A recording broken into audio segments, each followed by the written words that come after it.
Good evening, and welcome back to Mysteries Tea. Tonight, we sail beneath a moon you can trust only halfway. The story you are about to hear begins on an evening that should have been perfect. The lamps were bright, the band was playing, and every passenger aboard the Sovereign of the North believed themselves safe. They were wrong. Come closer.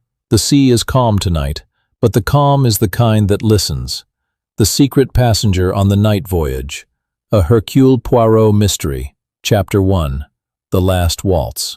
The lamps had not yet been lit when Lord Edmund Ashworth first understood that someone aboard the Sovereign of the North intended him harm. He did not say the words aloud. He was not a man given to saying things aloud. He preferred to keep his conclusions folded neatly inside his breast pocket, alongside the spectacles he no longer needed, and the small leather notebook in which he recorded debts of his own making. He stood that evening near the grand ballroom's eastern doors, watching the dancing through the smoke of a cigarette he had not actually lit, and he was thinking, with the slow precision of a man who had once built an empire from nothing, that the man in the corner of the room was not behaving correctly. That man was his own secretary. Julian Whitford smiled at him from across the floor, lifted his glass in salute, and turned away. Ashworth noted the salute. He noted the smile. He did not note, because he was not yet the kind of person who noticed such things, that his secretary's right hand was trembling. The masquerade had been Lady Ashworth's idea. "I want a proper costume ball," she had said 2 weeks earlier, in the drawing-room of their London house. She stood by the tall window, the heel of her slipper resting against the carpet as she rocked on it, the way she did when she was working herself into a decision. "I want Venetian masks. I want the candles. I want every guest to look like a stranger to every other. It will give the evening that necessary quality of intrigue." "You mean," Lord Ashworth had answered, without looking up from his paper, "that you want to feel invisible for one night?" She had not replied. He had not been wrong. Now, aboard the ship, her wish had been granted in elegant excess. The ballroom blazed. The orchestra played waltzes of the kind that had fallen out of fashion and returned with fresh velvet. Guests moved across the floor in dominoes and harlequins, in moon masks and gilded half-faces that revealed only the mouth. The steward staff had been issued dominoes too, plain black with thin silver piping, and one of them, a young man named Thomas Gray, stood near the champagne table watching the room with the anxious steadiness of a man who had recently discovered he was in love. Most of the people in the room knew each other. That was what made the masks absurd. They smiled behind painted mouths at faces they had been receiving in their houses for 20 years. They pretended not to recognize one another. Lord Ashworth watched the whole proceeding with the careful distaste of a man who had bought his way into this society and who still, even now, found it slightly ridiculous. He was 61 years old. He had been, when he was 23, a junior clerk in a warehouse. He had been, when he was 30, the sole proprietor of 3 foundries and a shipping line. He had been, when he was 40, the man whose photograph appeared once in the Times beside an article whose title he had written himself. He had been, when he was 50, the kind of man whose handshake was sought by cabinet ministers. He was now 61, and his liver pained him, and he had begun to suspect, with the slow suspicion of a man no longer distracted by ambition, that the world he had built would outlast him, but would not remember him kindly. He did not think this on the evening of the masquerade. He thought about his secretary. In the corner, Whitford was talking to a small, plump, immaculate gentleman whose moustache was waxed into 2 perfect crescent shapes. That gentleman was Hercule Poirot, and he was not, despite his appearance, the captain of anything. He was simply a retired Belgian detective traveling homeward across the Atlantic with an indeterminate number of small grey cases and an unfortunate quantity of correspondence that he refused to read. Poirot was enjoying himself in a quiet way. He had always enjoyed costume affairs. They confirmed his long-held suspicion that most people were performing a part they had privately rehearsed. He had been introduced to Lord Ashworth once, 3 nights earlier, in the first-class lounge. The introduction had not been a success. "Mon Dieu," Poirot had murmured to his travelling companion, a calm, sharp-eyed Englishwoman of indeterminate age by the name of Mrs. Doyle, when Ashworth had walked away. "He is a man who collects power the way a small boy collects beetles. He keeps them in a row. He believes this proves something about the world." "You do not like him," Mrs. Doyle had observed. "I did not say that, madame. I said I do not understand him.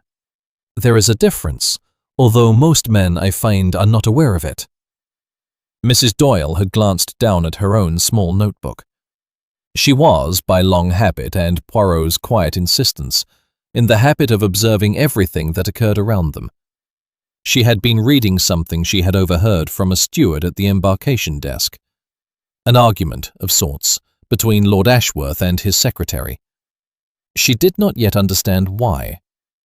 Now, 2 nights later, the masquerade was in full swing, and Mrs. Doyle was, by accident, watching Julian Whitford for the second time that evening. Whitford had crossed the floor to greet Captain Bouchard, the captain's smiles had become narrower, and the steward Thomas Gray had set down a glass of champagne he had not intended to be holding. At 11:39 p.m., according to the gilded clock above the orchestra, Lord Ashworth complained of a headache. He complained of it to his secretary, who was, by that point, the only person within earshot who was not wearing a mask. "I shall retire," Ashworth said. "I cannot abide these candles, the smoke, the damned nonsense. I shall retire to my cabin." "Shall I send for the doctor, my lord?" "No. Send for no one. Send for nothing." Whitford inclined his head. He did not insist. The thing Ashworth liked least about his secretary, the thing that had always kept their relationship functional, was that Whitford knew precisely when to step back. He had a sense of the line, and he observed it. Ashworth walked out through the eastern door. He was followed at a distance by his wife's cousin, a slender young man with auburn hair, who noticed him leave and said nothing to anyone about it. The corridor that led to first-class cabins was dim. Wall sconces glowed in yellowish brass. The ship's hull gave off its quiet grumble of engines. Outside the long hall of windows, the sea was black glass, and the moon, which earlier had been the kind of moon that promises comfort, was now obscured by a falling shelf of cloud. Lord Ashworth opened the door to cabin 312. He stepped inside. He locked the door behind him with the brass key. He did not know, when he locked that door, that the door could be unlocked from the other side. He did not know that the porthole had been left unlatched. He did not know that someone had placed, in the leather case that hung beside his bed, a small brown bottle that was not the medicine his doctor had prescribed. He sat down on the edge of the bed. He took off his shoes. He took from his pocket the leather notebook. He opened it to the last written page. He read it. Then he put the notebook back, took out the brown bottle, and drank the measure his physician had not asked him to take. The cabin was very quiet. The porthole let in the thin Atlantic air. After some minutes, perhaps 12, perhaps 15, the man on the bed stopped breathing, and the bedside lamp, which had been burning at a low, steady flame, flickered once and went out. At 1:14 a.m., the night steward made the first round. He found the door still locked from the outside. He knocked. He waited. He knocked again. He heard nothing. He went to fetch the captain. The captain fetched Dr. Hale. Dr. Hale fetched a master key, opened the door, and found Lord Edmund Ashworth dead on his bed, in his shoes, with a small leather notebook on the floor and a folded note in his left hand. The note read, "I fear that you..." Nothing more. The clock on the wall of cabin 312 had stopped at 11:42. Hercule Poirot, who had been asleep in cabin 209 with a strip of sticking plaster across his left cheekbone because he had cut himself shaving that morning in the ship's small mirror, was woken at 1:38 a.m. by a knock that did not sound right. It was Mrs. Doyle who knocked. "Monsieur Poirot," Monsieur Poirot, please. A man is dead. Chapter 2. What was in the cup? Poirot did not take the death of Lord Edmund Ashworth lightly. He took it the way he took most things, with a long preliminary murmur and a careful adjustment of his moustache. But beneath the murmur there was very little ceremony. He pulled on a small purple dressing gown. He located his shoes. He tied them with the slow, deliberate care of a man who had observed, over 40 years of his career, that detectives who hurried to a corpse were nearly always twice as slow afterwards. Mrs. Doyle was waiting in the corridor. "His lordship?" Poirot asked. "Ashworth, yes." "Forgive me, madame, but the world contains several lords. The same caution should apply." She did not smile. She was not, by nature, a woman who smiled when a man was dead in the next cabin. She handed him the master key that the steward had passed to the doctor. Poirot walked to cabin 312. He did not knock. He opened the door. The cabin was very dark. The bedside lamp, which had not been relit, guttered faintly. The porthole had been left unlatched, and the wind off the ocean moved a thin curtain across the ledge. The walls were lined in pale blue wallpaper that suggested a kind of geometric gentility, half the kind of cabin a respectable businessman would choose for himself, and half the kind a respectable businessman would, in his own house, have left to his senior clerk. Lord Edmund Ashworth lay on the bed in his shoes, with one arm drawn across his chest and the other lying open at his side. His mouth was slightly open. His eyes were closed. His face was the color of a freshly washed napkin that has been left too long in a damp cupboard. The spectacles rested on the bedside table. The leather notebook lay open on the floor near the wardrobe. The folded note, which Dr. Hale had already unfolded and read and refolded, lay on the coverlet where Poirot's predecessor had left it. The clock on the wall was stopped, its hands at 11:42. Poirot stood in the doorway for a long time. He did not approach the body by half measures.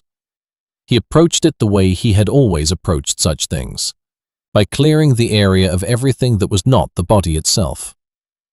He asked Dr. Hale, the ship's doctor, to remain where he was. He asked the steward to remain where he was. He asked the night captain, Captain Bouchard, who had arrived in his jacket but not yet his trousers, to remain where he was. He asked the second steward, the third steward, the bartender who had wandered up out of sympathy, all to remain where they were. Then he went inside. "Forgive me," he said. "I am what you describe as trespassing." He made a small, neat inspection of the floor. He looked at the notebook. He did not pick it up.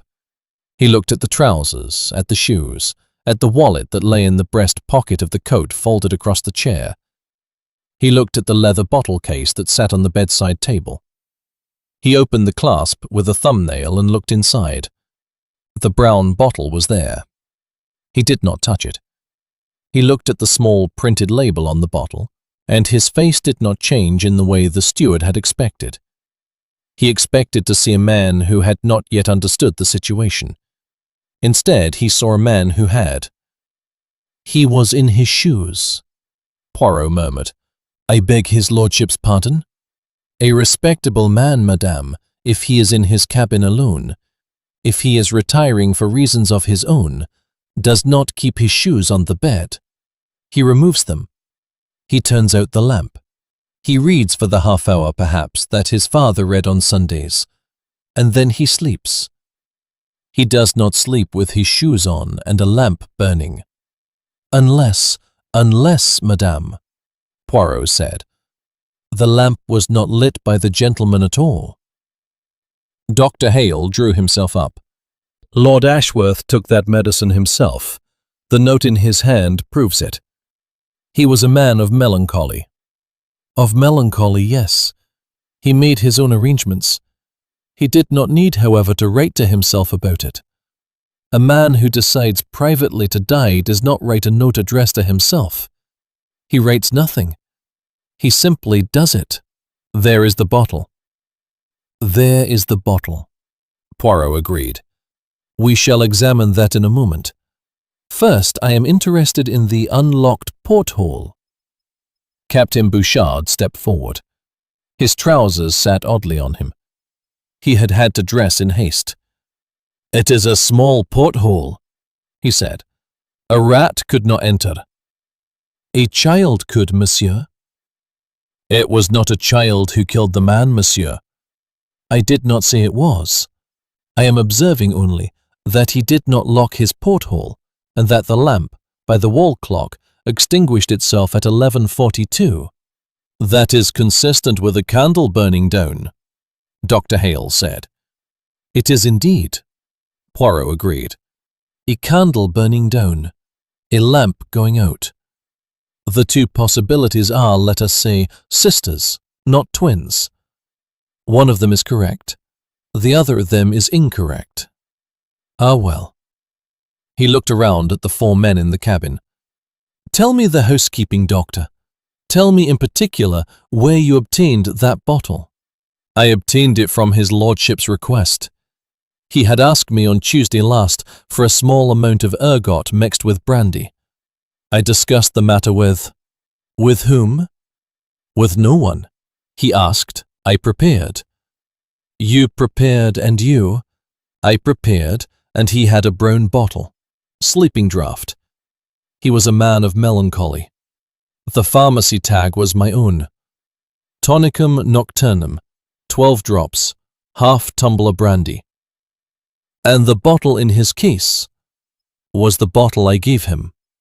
And the bottle in his case is empty.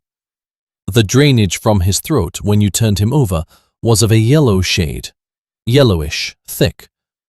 Ergot, in that quantity, in that mixture, madame, becomes a brown residue. Yellow is something else. Dr. Hale looked at the steward. The steward looked at the captain. The captain looked at Poirot.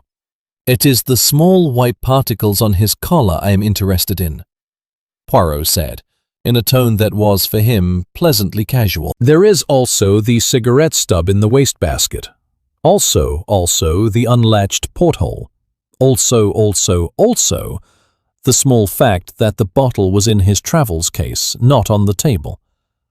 A man who has been a heavy clerk does not put his medicine in the case.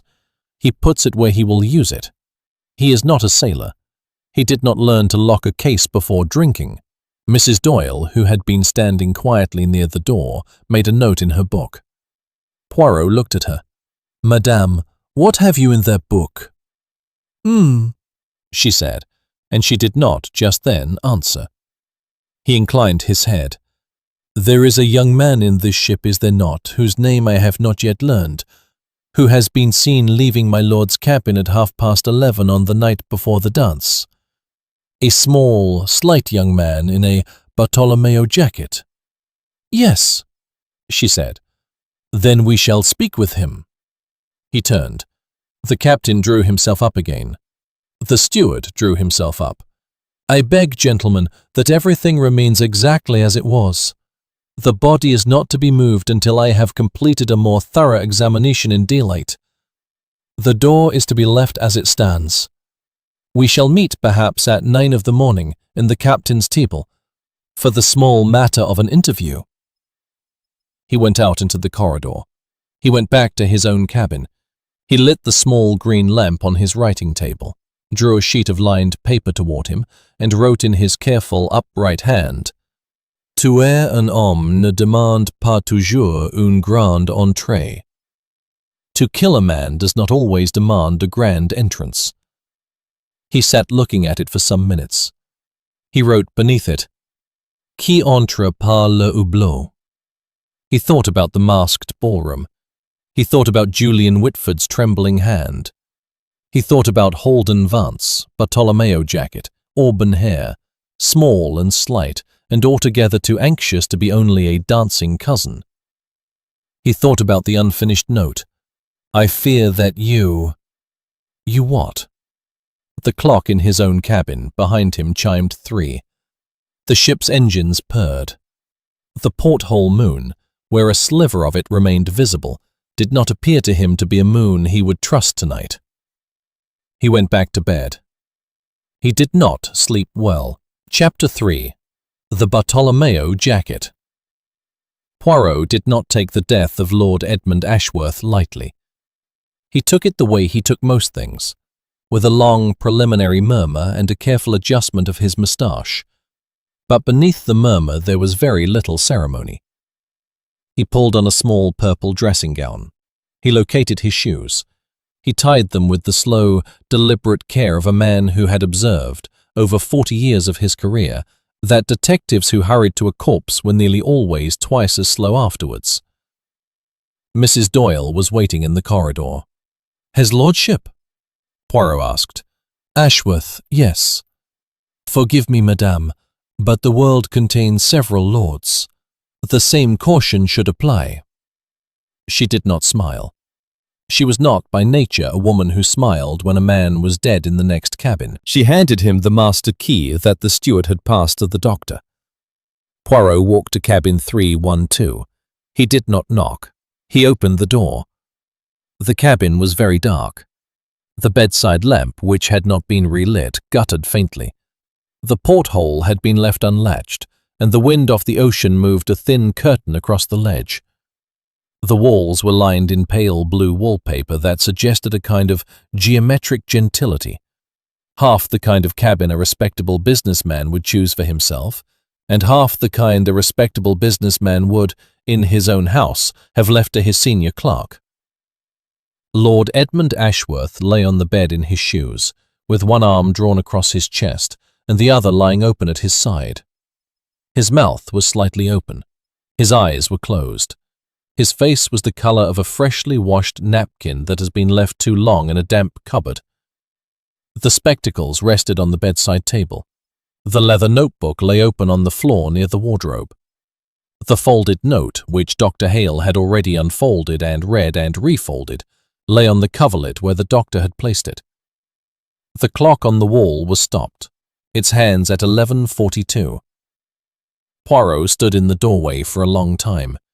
He did not approach the body by half measures. He approached it the way he had always approached such things, by clearing the area of everything that was not the body itself. He asked Dr. Hale, the ship's doctor, to remain where he was. He asked the steward to remain where he was. He asked the night captain, Captain Bouchard, who had arrived in his jacket but not yet his trousers, to remain where he was. He asked the second steward, the third steward, the bartender who had wandered up out of sympathy, all to remain where they were. Then he went inside. "Forgive me," he said. "I am what you describe as trespassing." He made a small, neat inspection of the floor. He looked at the notebook. He did not pick it up. He looked at the trousers, at the shoes, at the wallet that lay in the breast pocket of the coat folded across the chair. He looked at the leather bottle case that sat on the bedside table. He opened the clasp with a thumbnail and looked inside. The brown bottle was there. He did not touch it. He looked at the small printed label on the bottle, and his face did not change in the way the steward had expected. He expected to see a man who had not yet understood the situation. Instead, he saw a man who had. "He was in his shoes," Poirot murmured. "I beg his lordship's pardon?" "A respectable man, madame, if he is in his cabin alone, if he is retiring for reasons of his own, does not keep his shoes on the bed. He removes them. He turns out the lamp. He reads for the half hour, perhaps, that his father read on Sundays, and then he sleeps. He does not sleep with his shoes on and a lamp burning. Unless, madame," Poirot said, "the lamp was not lit by the gentleman at all." Dr. Hale drew himself up. "Lord Ashworth took that medicine himself. The note in his hand proves it. He was a man of melancholy, yes. He made his own arrangements. He did not need, however, to write to himself about it. A man who decides privately to die does not write a note addressed to himself. He writes nothing. He simply does it. There is the bottle. There is the bottle. Poirot agreed. We shall examine that in a moment. First, I am interested in the unlocked porthole. Captain Bouchard stepped forward. His trousers sat oddly on him. He had had to dress in haste. It is a small porthole, he said. A rat could not enter. A child could, monsieur. It was not a child who killed the man, monsieur. I did not say it was. I am observing only that he did not lock his porthole, and that the lamp by the wall clock extinguished itself at 11:42. That is consistent with a candle burning down, Dr. Hale said. It is indeed, Poirot agreed. A candle burning down, a lamp going out. The two possibilities are, let us say, sisters, not twins. One of them is correct. The other of them is incorrect. Ah, well. He looked around at the four men in the cabin. Tell me the housekeeping, doctor. Tell me in particular where you obtained that bottle. I obtained it from his lordship's request. He had asked me on Tuesday last for a small amount of ergot mixed with brandy. I discussed the matter with whom? With no one. He asked. I prepared. You prepared and you... I prepared, and he had a brown bottle, sleeping draught. He was a man of melancholy. The pharmacy tag was my own. Tonicum nocturnum, 12 drops, half tumbler brandy. And the bottle in his case was the bottle I gave him. And the bottle in his case is empty. The drainage from his throat, when you turned him over, was of a yellow shade, yellowish, thick. Ergot, in that quantity, in that mixture, madame, becomes a brown residue. Yellow is something else. Dr. Hale looked at the steward. The steward looked at the captain. The captain looked at Poirot. It is the small white particles on his collar I am interested in, Poirot said, in a tone that was, for him, pleasantly casual. There is also the cigarette stub in the wastebasket. Also, the unlatched porthole. Also, the small fact that the bottle was in his travels case, not on the table. A man who has been a heavy clerk does not put his medicine in the case. He puts it where he will use it. He is not a sailor. He did not learn to lock a case before drinking. Mrs. Doyle, who had been standing quietly near the door, made a note in her book. Poirot looked at her. Madame, what have you in that book? She said, and she did not just then answer. He inclined his head. There is a young man in this ship, is there not, whose name I have not yet learned, who has been seen leaving my lord's cabin at 11:30 on the night before the dance? A small, slight young man in a Bartolomeo jacket. Yes, she said. Then we shall speak with him. He turned. The captain drew himself up again. The steward drew himself up. I beg, gentlemen, that everything remains exactly as it was. The body is not to be moved until I have completed a more thorough examination in daylight. The door is to be left as it stands. We shall meet perhaps at 9 of the morning in the captain's table for the small matter of an interview. He went out into the corridor. He went back to his own cabin. He lit the small green lamp on his writing table, drew a sheet of lined paper toward him, and wrote in his careful, upright hand, Tuer un homme ne demande pas toujours une grande entrée. To kill a man does not always demand a grand entrance. He sat looking at it for some minutes. He wrote beneath it, Qui entre par le hublot? He thought about the masked ballroom. He thought about Julian Whitford's trembling hand. He thought about Holden Vance, Bartolomeo jacket, auburn hair, small and slight and altogether too anxious to be only a dancing cousin. He thought about the unfinished note. I fear that you what? The clock in his own cabin behind him chimed 3.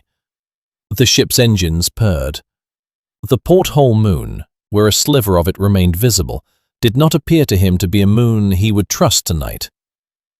He went back to bed. He did not sleep well. Chapter 4. The Forged Register. The morning drew on in pieces of noise. Stewards came and went. A steward named Thomas Gray brought Poirot a fresh pot of tea, said nothing about his own troubles, and was gone with the second pot before Poirot could thank him properly. Mrs. Doyle wrote in her book. Poirot pushed the breakfast things aside and laid on the table the small, cream-coloured linen square he had carried since he was shaving at 6:20. "Whitford," he said. "Julian Whitford. Yes, let us consider him." He left the ballroom at 10:23. He went up to the upper deck.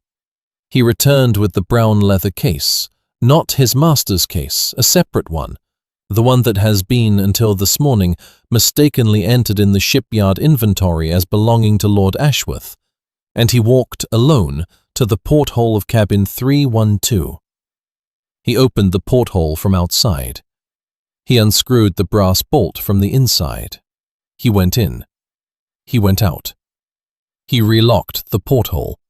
He did not, however, replace the bolt with the small pin that holds it in place when the porthole is unlatched. That pin has been missing since 10:23 on the night of the dance. "How do you know this, monsieur?" "Because I asked the steward Gray this morning at 7:25. Because Gray is observant.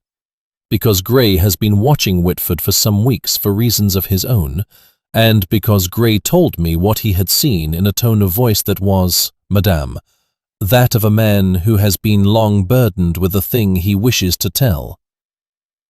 Mrs. Doyle set down her pencil. "But Whitford is the man who had the trembling hand.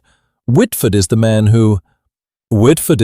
Madame, who had the trembling hand because his master's secretary had been, in fact, for the past 3 years, in love with a woman who was not the master's wife. Whitford is the man who has been paying for her passage. Whitford is the man whom Lord Ashworth, on Tuesday last, dismissed from his employ in the privacy of his own cabin at 11:30 in the evening. Whitford had already taken his dismissal. Whitford had already walked out of the cabin, and he had walked out into the corridor. He had not, however, gone to the porthole. He had gone to the steward. He had asked Gray to escort him in 2 hours to his master's cabin. He had asked Gray, very quietly, to leave the porthole unlatched when Gray came to extinguish the lights at 12:30. And Gray, Madame, is the unfortunate young man. Gray had a mistress in the third-class section, Miss Anne Trelawney, and Gray had decided to propose to her that night on the upper deck. He was, in fact, sent for her acceptance at 11:12. He went to the porthole of cabin 312 at 11:30. He did not, however, enter. Whitford asked him only to leave the porthole unlatched. Gray refused. Whitford did not insist. He walked away. He had already, in his own private way, decided to kill the man himself, and he did not need Gray's cooperation to do it. "But if Whitford is the killer, Madame, then how do we account for the bottle?" The bottle, of course, was the central item. The bottle that had been found in the leather case.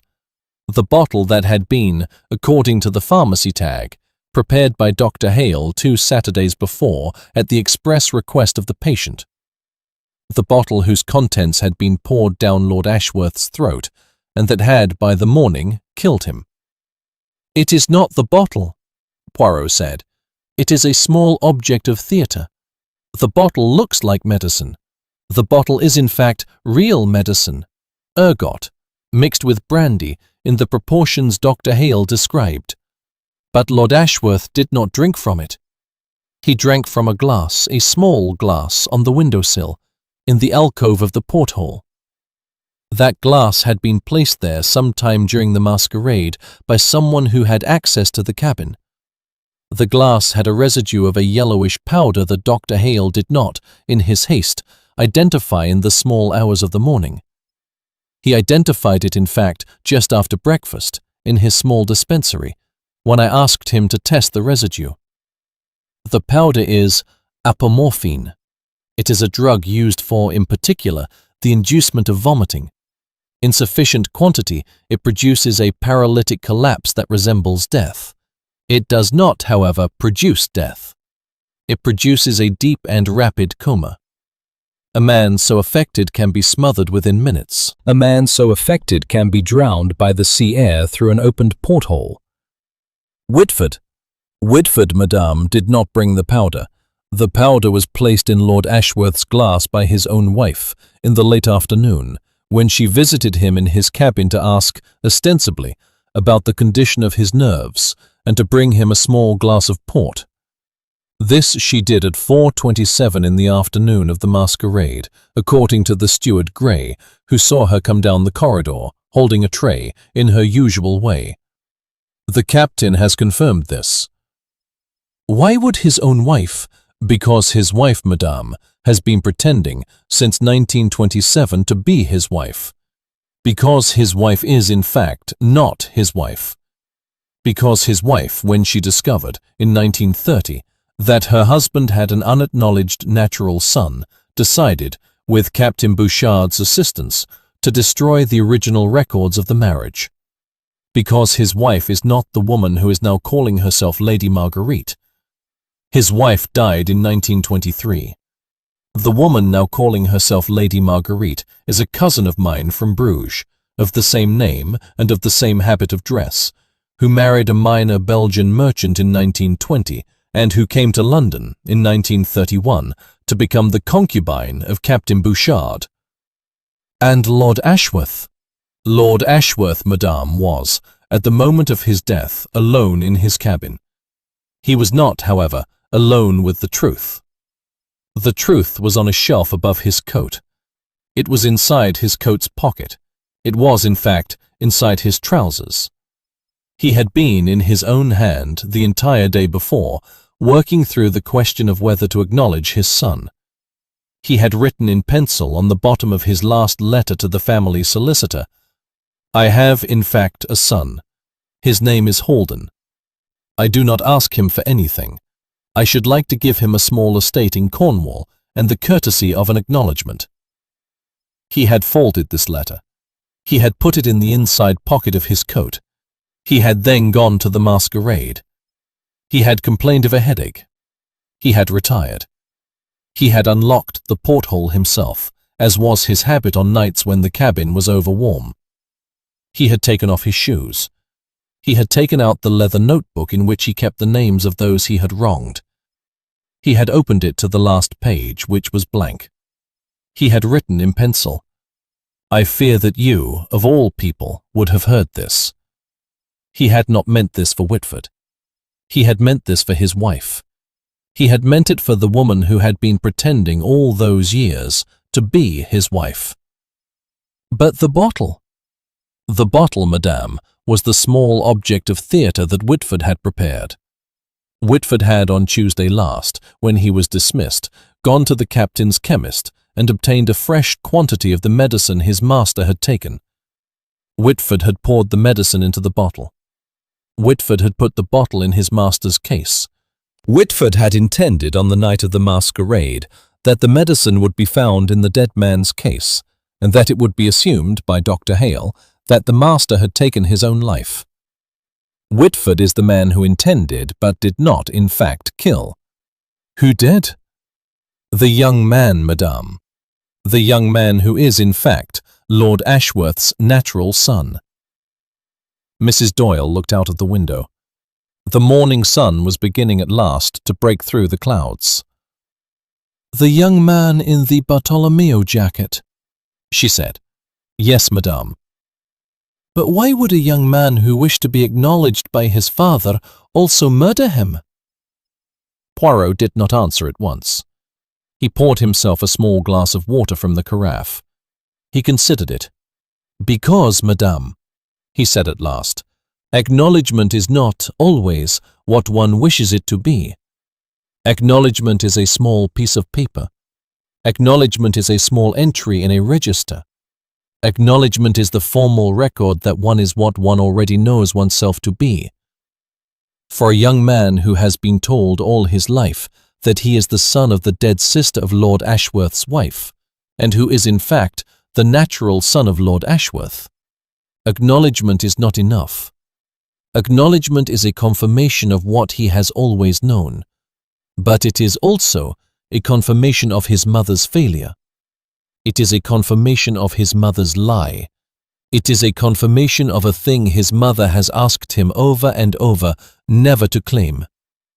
If he is acknowledged, she must own up to the lie. If he is acknowledged, she must tell the truth.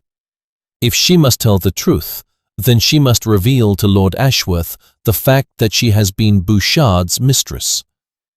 If she must do that, then Bouchard must, in his turn, give her up.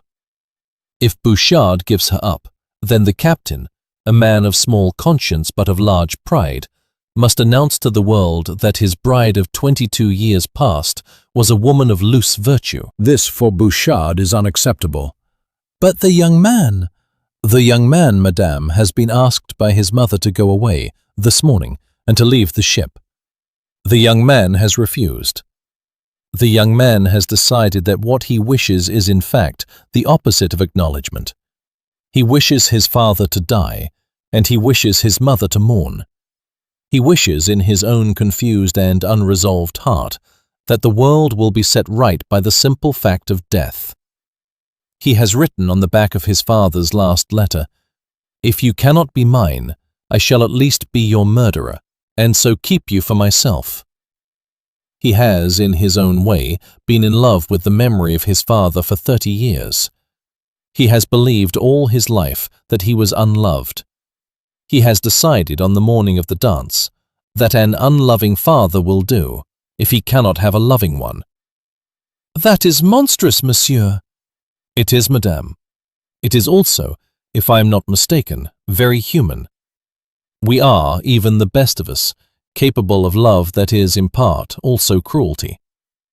We are even capable, madame, of cruelty done in the name of love, and done in such a confused manner that the cruelty resembles, in our own eyes, a kind of fidelity." Mrs. Doyle was quiet for a long time. "Then Whitford will be arrested?" "No, madame. Whitford is a man of small temper. He did not, in fact, kill. He will, if I have anything to say about it, not be arrested. He will be sent in the small, private ceremony the captain has agreed to his mother's house in Devon, where he will live out his days as the keeper of a small seedling nursery." "And Bouchard?" "Bouchard will be required to acknowledge that the woman on his arm is not his wife. He will do this in a small, private statement to the company in the saloon before dinner." "And the registration?" "The captain will, this afternoon, by my hand, file an amended manifest. The new manifest will reflect the truth." "And Lord Ashworth?" "Lord Ashworth, madame, is dead. He died because he had decided to acknowledge a son he had, until then, refused. He died because a young man whom he had refused to acknowledge was unwilling to lose the very father he had, perhaps, never had. He died because he had, by his own honesty, decided to behave in his final hours more nobly than he had behaved in all the years before. This is a kind of death, madame, that does not always happen to great men. It does not always happen to small men either. It happens only to certain kinds of men. Men who have decided, like all of us, sometimes to be better than they were." Mrs. Doyle did not speak for some minutes. She wrote in her book, "Poirot accepted, I think, the smallest of the prizes this morning. That Edmund Ashworth's final act of will, however delayed, was something better than his worst." Chapter 5. The Girl from Cardiff. The steward had a name, and the name was Thomas Gray, and the name was, on that morning, the only honest thing left in him. He stood in the doorway of Poirot's writing alcove at 11 o'clock, immediately after the breakfast service had been cleared. He had not brought tea this time. He had brought a folded square of brown twill that looked as if it had been pressed between his fingers since dawn, and a small, unpolished face that Poirot did not at first recognize as belonging to a man he had spoken to twice before. "Sir," said Thomas Gray. "Come in, mon ami. Sit down." "I would rather stand, sir." "Then stand. Speak, if you please." Thomas Gray stood. He did not speak. He looked at his hands. "Monsieur Gray," said Poirot after a time, "you have been a steward on this ship for 6 years. You were a steward on the Mauretania in the spring of 1928. You were, before that, a page boy at the Grand Hotel in Brighton. You know a great deal about the way of the world. You have, however, not yet learned that when a man is asked a direct question by a person who is, in fact, helping him, it does not help the man to be silent." Gray looked up. "I have to ask her tonight, sir," he said. "Ask her what?" "To marry me." "And her answer?" "I do not know it." Poirot was quiet. He did not yet understand why this was relevant, but he suspected that it would become so. The detective's instinct in such matters is, in his own phrase, not a science, but a small habit of the ear. "Where is Miss Trelawney now?" "She is at the third-class promenade, sir. She is there every morning at 11. She is watching the porthole of cabin 312. "She is watching the porthole?" "She is watching the porthole, sir. She has been doing this since last night. She says she does not know why." Poirot nodded. He did not interrupt. He had, by this time, the habit of letting small men come to him in their own time. He had observed that the truth-telling heart opens slowly, and that it does not open at all if the listener begins the opening himself. "She came to me last night, sir, after the dance. She had a piece of paper in her hand." It was a small piece of paper the size of a label, and it was clean, and on it was written in pencil the words, "The brown bottle is wrong." She did not know whose handwriting it was. She had found it on the floor of the corridor at 11:30 near the porthole. "The brown bottle is wrong?" "Yes, sir. And the paper in her hand was clean. She folded it from me, sir. She has not given it back to anyone." Poirot stood. He thanked the steward. He asked him to go and fetch Miss Trelawney in her own time, and not before noon.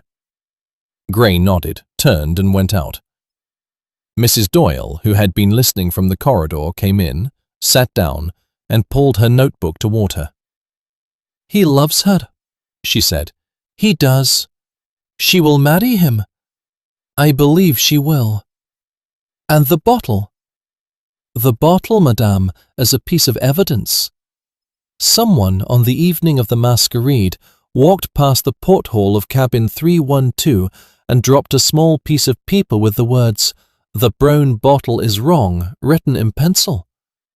That person knew enough about the medicine to know that the brown bottle in the leather case was not the bottle that killed the man. They knew, in other words, that there was another bottle, and that the other bottle contained something different. They knew, in fact, that there was a powder. Whitford? Perhaps. Perhaps, however, not Whitford himself. Whitford, madame, dropped his gloves in the corridor by his own admission when he came back from the porthole. Whitford did not drop a piece of paper. He dropped only his gloves. Then it was the young man. Yes, and Miss Trelawney saw him drop it. Oh, madame, Miss Trelawney saw him place it. The paper was clean, it was new. It had been written on the morning of the masquerade. It had not been rained on. The corridor was wet. The paper was dry. Poirot paused. He let the silence do its own work. It was placed there on purpose, madame. Whoever placed it wanted at some point for the bottle to be called into question. The bottle was the only piece of evidence that would have supported the false solution.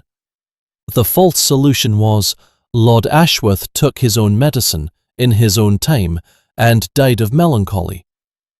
Whoever placed the paper wanted that solution not to survive the night. They wanted the police to look past the bottle.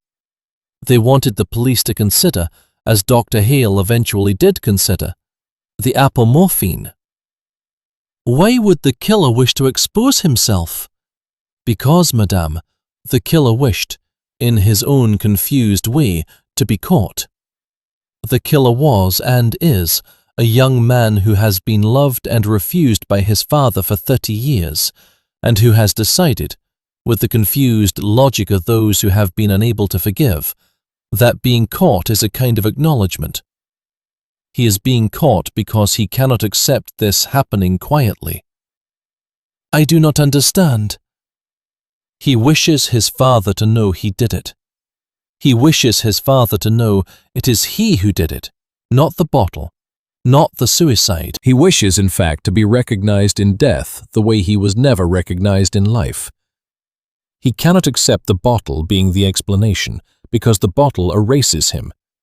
He must, therefore, leave the paper. Unless, of course, the paper was placed by someone else, who had a different reason to do so. Mrs. Doyle considered this for a long time. It could have been Anne herself. Yes, madame, it could have been Anne Trelawney. Anne Trelawney is the daughter of a man who ran the Cornish estate that Lord Ashworth acquired in 1927. Anne Trelawney is travelling third class because her father's estate was lost to the family's creditors when Lord Ashworth foreclosed on his mortgage. Anne Trelawney has a reason, in her own way, to be in this corridor at 11:30. She has a reason to be watching the porthole. She has a reason to want Lord Ashworth's death not to be considered suicide. And Thomas Gray? Thomas Gray loves her. Thomas Gray has, by Thomas Gray's own admission, helped her to be in the corridor at 11:30 because he told her, when he asked her to marry him, that if she would not marry him tonight, he would at least see to it that she could be in the corridor to do what she had been unable to do for 15 years. Which is? Which is, madame, to leave a small piece of paper that says, "The brown bottle is wrong." The brown bottle is wrong. The bottle in the case is the one Lord Ashworth always carried. The bottle was wrong because it had been exchanged. The label on the bottle in the case was not Dr. Hale's handwriting. The label was a forgery. The label had been, on the morning of the masquerade, applied with gum by Whitford, who was in fact a forger of documents before he was a secretary. Then Whitford? Whitford was the man who applied the label. He was not, however, the man who wrote the paper. He was not the man who dropped the paper. Whitford, madame, has the hands of a man who has written many forgeries. He has, however, the fear of a man who has, this morning, at last, decided that he cannot carry the weight of this by himself. He will, in the small private interview this afternoon, not confess to me. He will, however, reach into his inside pocket and produce, with the small sigh of a man setting down a heavy bag, the original prescriptions he made to Lord Ashworth over the last 3 years. He will produce also the 4 letters addressed to the family solicitor, which he intercepted on the master's behalf, and he will produce finally 1 letter addressed to a Holden Vance, written in the master's own hand, of which his master's death preventeth delivery. He prevented delivery? Yes. He did not, however, poison. Mrs. Doyle did not answer. Come, madame, said Poirot. We have 10 minutes before lunch. Let us go down to the third-class promenade and interview a young woman who puts small pieces of paper on corridors in the dead of night. They went. The promenade was, on that morning, half in sun and half in shade, and the third-class passengers had the dignified resignation of men and women who knew how to wait. Anne Trelawney was standing where the steward had said she would be, by the rail looking out at the porthole of cabin 312. She was a small, neat young woman with red hair tied back in a single plait. Her hands were rough from the scrubbing she did to earn her passage. She turned when Poirot and Mrs. Doyle approached, and she did not at first speak. Mademoiselle, said Poirot. Sir, you have been watching the porthole of cabin 312. Yes, sir. Would you like to come with us to the writing room? I have a chair that is comfortable, and I should very much like to hear what you have to tell us about it. Anne Trelawney considered him. She considered also the steward Gray, who had come up beside her in his neat uniform, with the small, anxious face of a young man who has just asked a question he cannot take back. Yes, sir, she said. They walked across the deck together in the slow silence of the morning's passengers, and the porthole of cabin 312 watched them back, like a small dark eye that was not so dark as they had been told. Chapter 6. The 4 Letters. Whifford took his coffee at the small writing table in the smoking room at 1:30 in the afternoon. He did not look like a man who had slept, and he did not, in fact, look like a man who had been trying to look like a man who had slept. He looked like a man who had given up on pretending. Poirot sat down opposite him without ceremony. Monsieur Whitford. Sir, you have, I think, 4 letters in your inside pocket. Whitford looked up. He reached into the pocket. He placed on the small green baize of the writing table 4 envelopes. The envelopes were of thick cream paper, of the kind the family solicitor preferred. They had not been opened by the postmaster. My master wrote them. Where did you obtain them? I intercepted them. I had, since 1928, been intercepting his correspondence. I was paid to do this. By whom? By his wife. Poirot set down his cup. And his wife? His wife, sir, was, when he married her, the second daughter of a small Yorkshire family, whose eldest son had run off to sea, and whose youngest had taken orders. She was 20. He was 36. He married her because she was calm in a way he was not. He kept her because she did not ask him questions. He kept her because she gave him dinner on time. She did not love him. She did not perhaps love him in the way his mother had loved his father. She loved him the way you love a man who has taken your photograph once, and whose name appears in the newspaper when the year is good. She loved the idea of him. She did not love the man. And yet she intercepted his letters. She intercepted, sir, his letters to the family solicitor. She intercepted his letters to the bank in Lausanne. She intercepted also his letters to one Mrs. Beatrice Llewellyn of Tregony in Cornwall. Mrs. Llewellyn? Yes, sir. Mrs. Llewellyn was his brother's widow. She had, by him in 1926, a son. Holden Vance? Yes, sir. And the son? The son, sir, was taken from his mother at 3 months. He was placed by Lady Ashworth in the care of her elder sister, who had married a minor Belgian merchant in 1920 and was herself at that time resident in Bruges. The sister, who had no children of her own, was glad to receive him. The sister, however, was given to understand that the child was her own. She was, in fact, told by Lady Ashworth that the child had been adopted through a Belgian agency, and that no one in England was to know. Lady Ashworth, sir, has been lying about this since 1927. She has been lying about this with the patient thoroughness of a woman who has decided that the truth is a small piece of furniture that ought to be put away. She wished then that her husband should never know. Yes, sir. But she married a man in 1928 who was, by then, in correspondence with the family solicitor about his brother's widow and the child. Yes, sir. The family solicitor in particular was a Mr. Asher Pennycook, of the firm of Pennycook, Hodge and Pennycook of Lincoln's Inn. Mr. Pennycook had known of the child. He had been in fact instructed in 1926 by Lord Ashworth himself to draw up a settlement and to put it in his care. The settlement was never delivered. Mr. Pennycook had also been, since 1929, in receipt of an annual sum of £70 from Lady Ashworth, paid through one Captain Bouchard. the purpose of which was to ensure that Mr. Pennycook did not himself make inquiries. And the letters? The letters were written by my master on the evening of the masquerade, between the hours of 6:30 and 10 o'clock. The first acknowledged his son.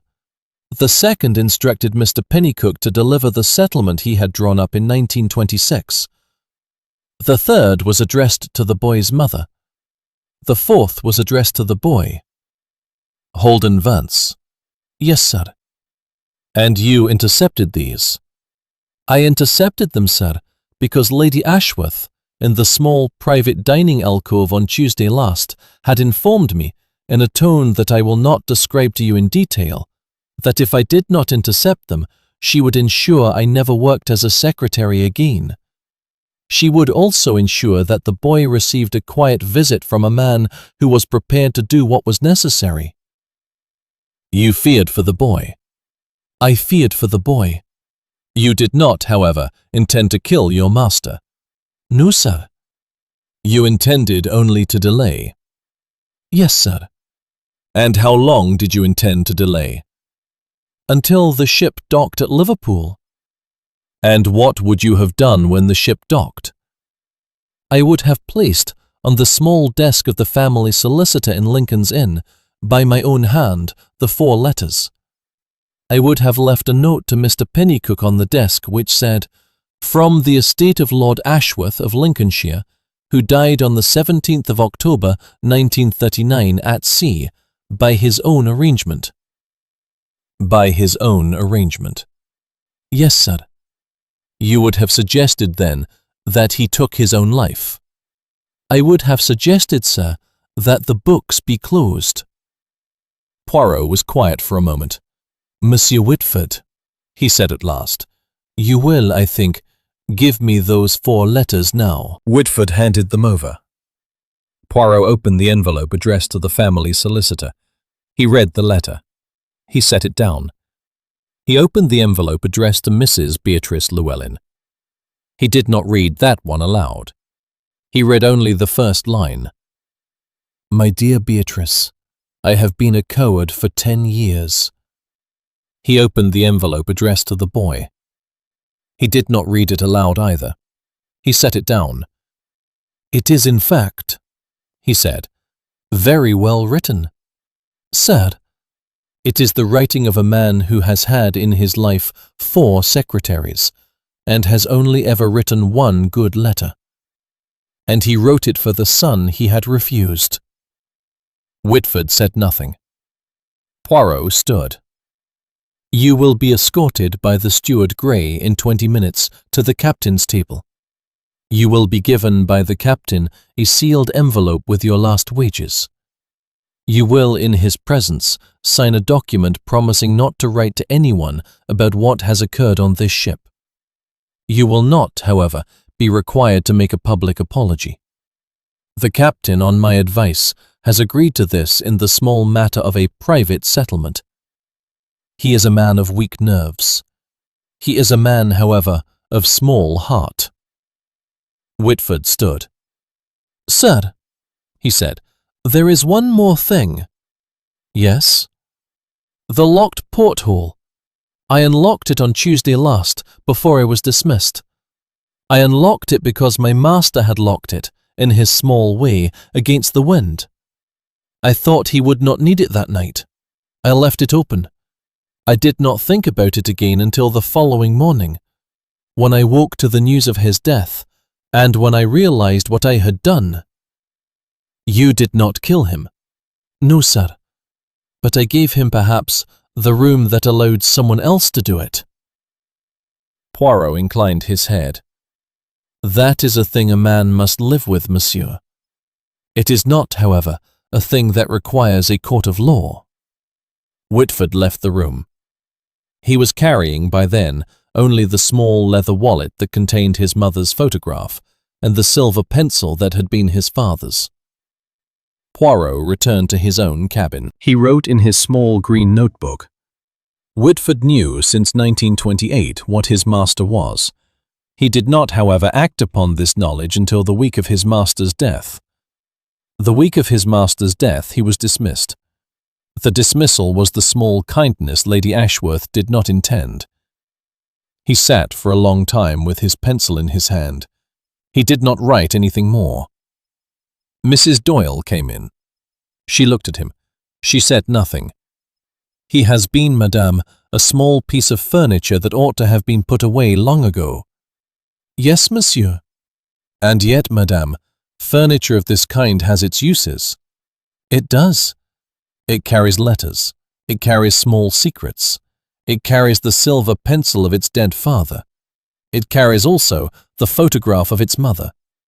And when it is asked, in the morning of a man's death, to do the thing it has been doing all along, small, unimportant, cowardly, necessary, it does it without complaint, and with the small smile of a man who knows, perhaps, that he has been helping to make a marriage he will never be invited to attend."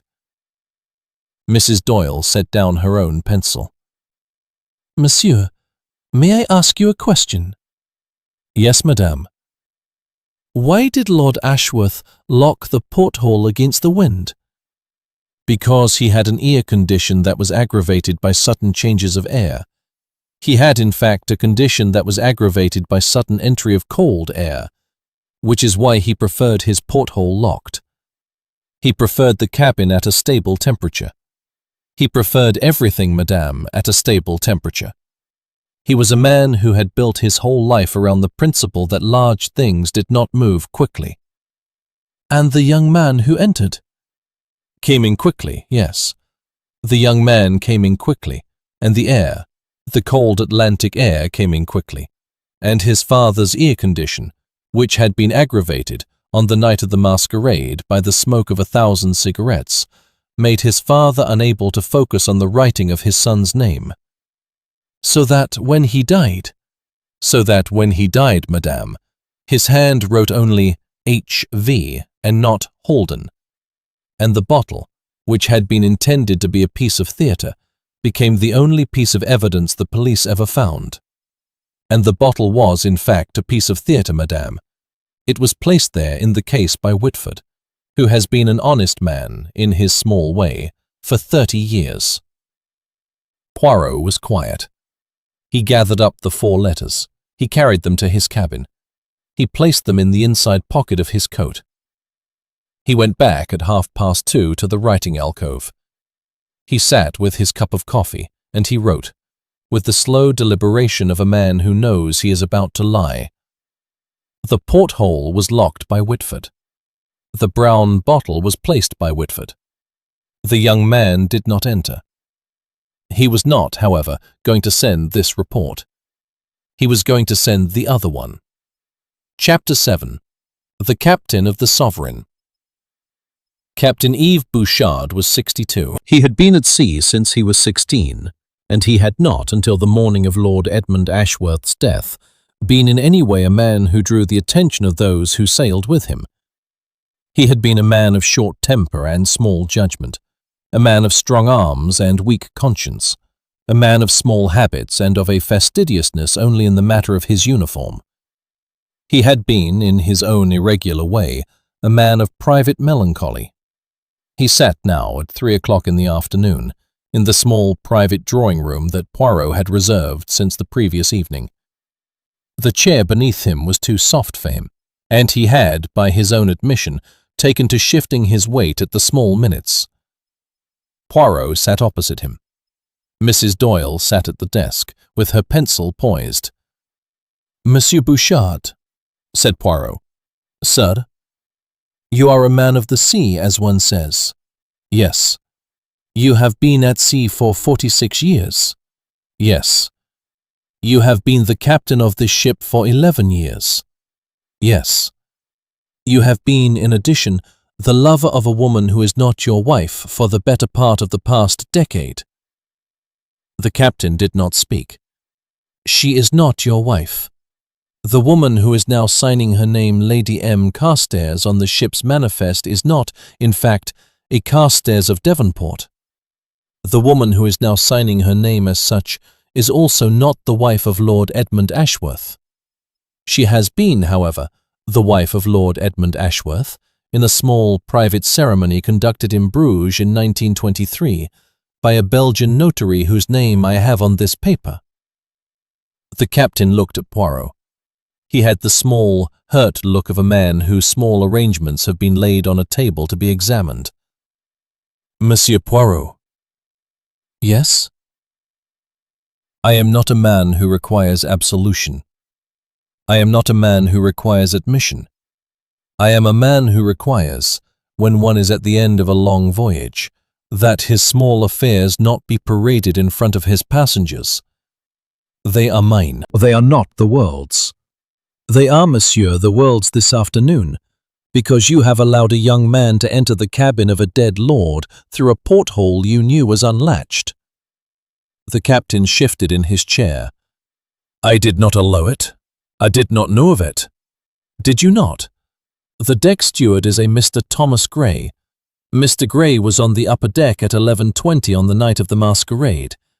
He was sitting, as he has admitted to me, with a small piece of paper that you yourself had handed him, instructing him, in plain French, to leave the porthole of cabin 312 open.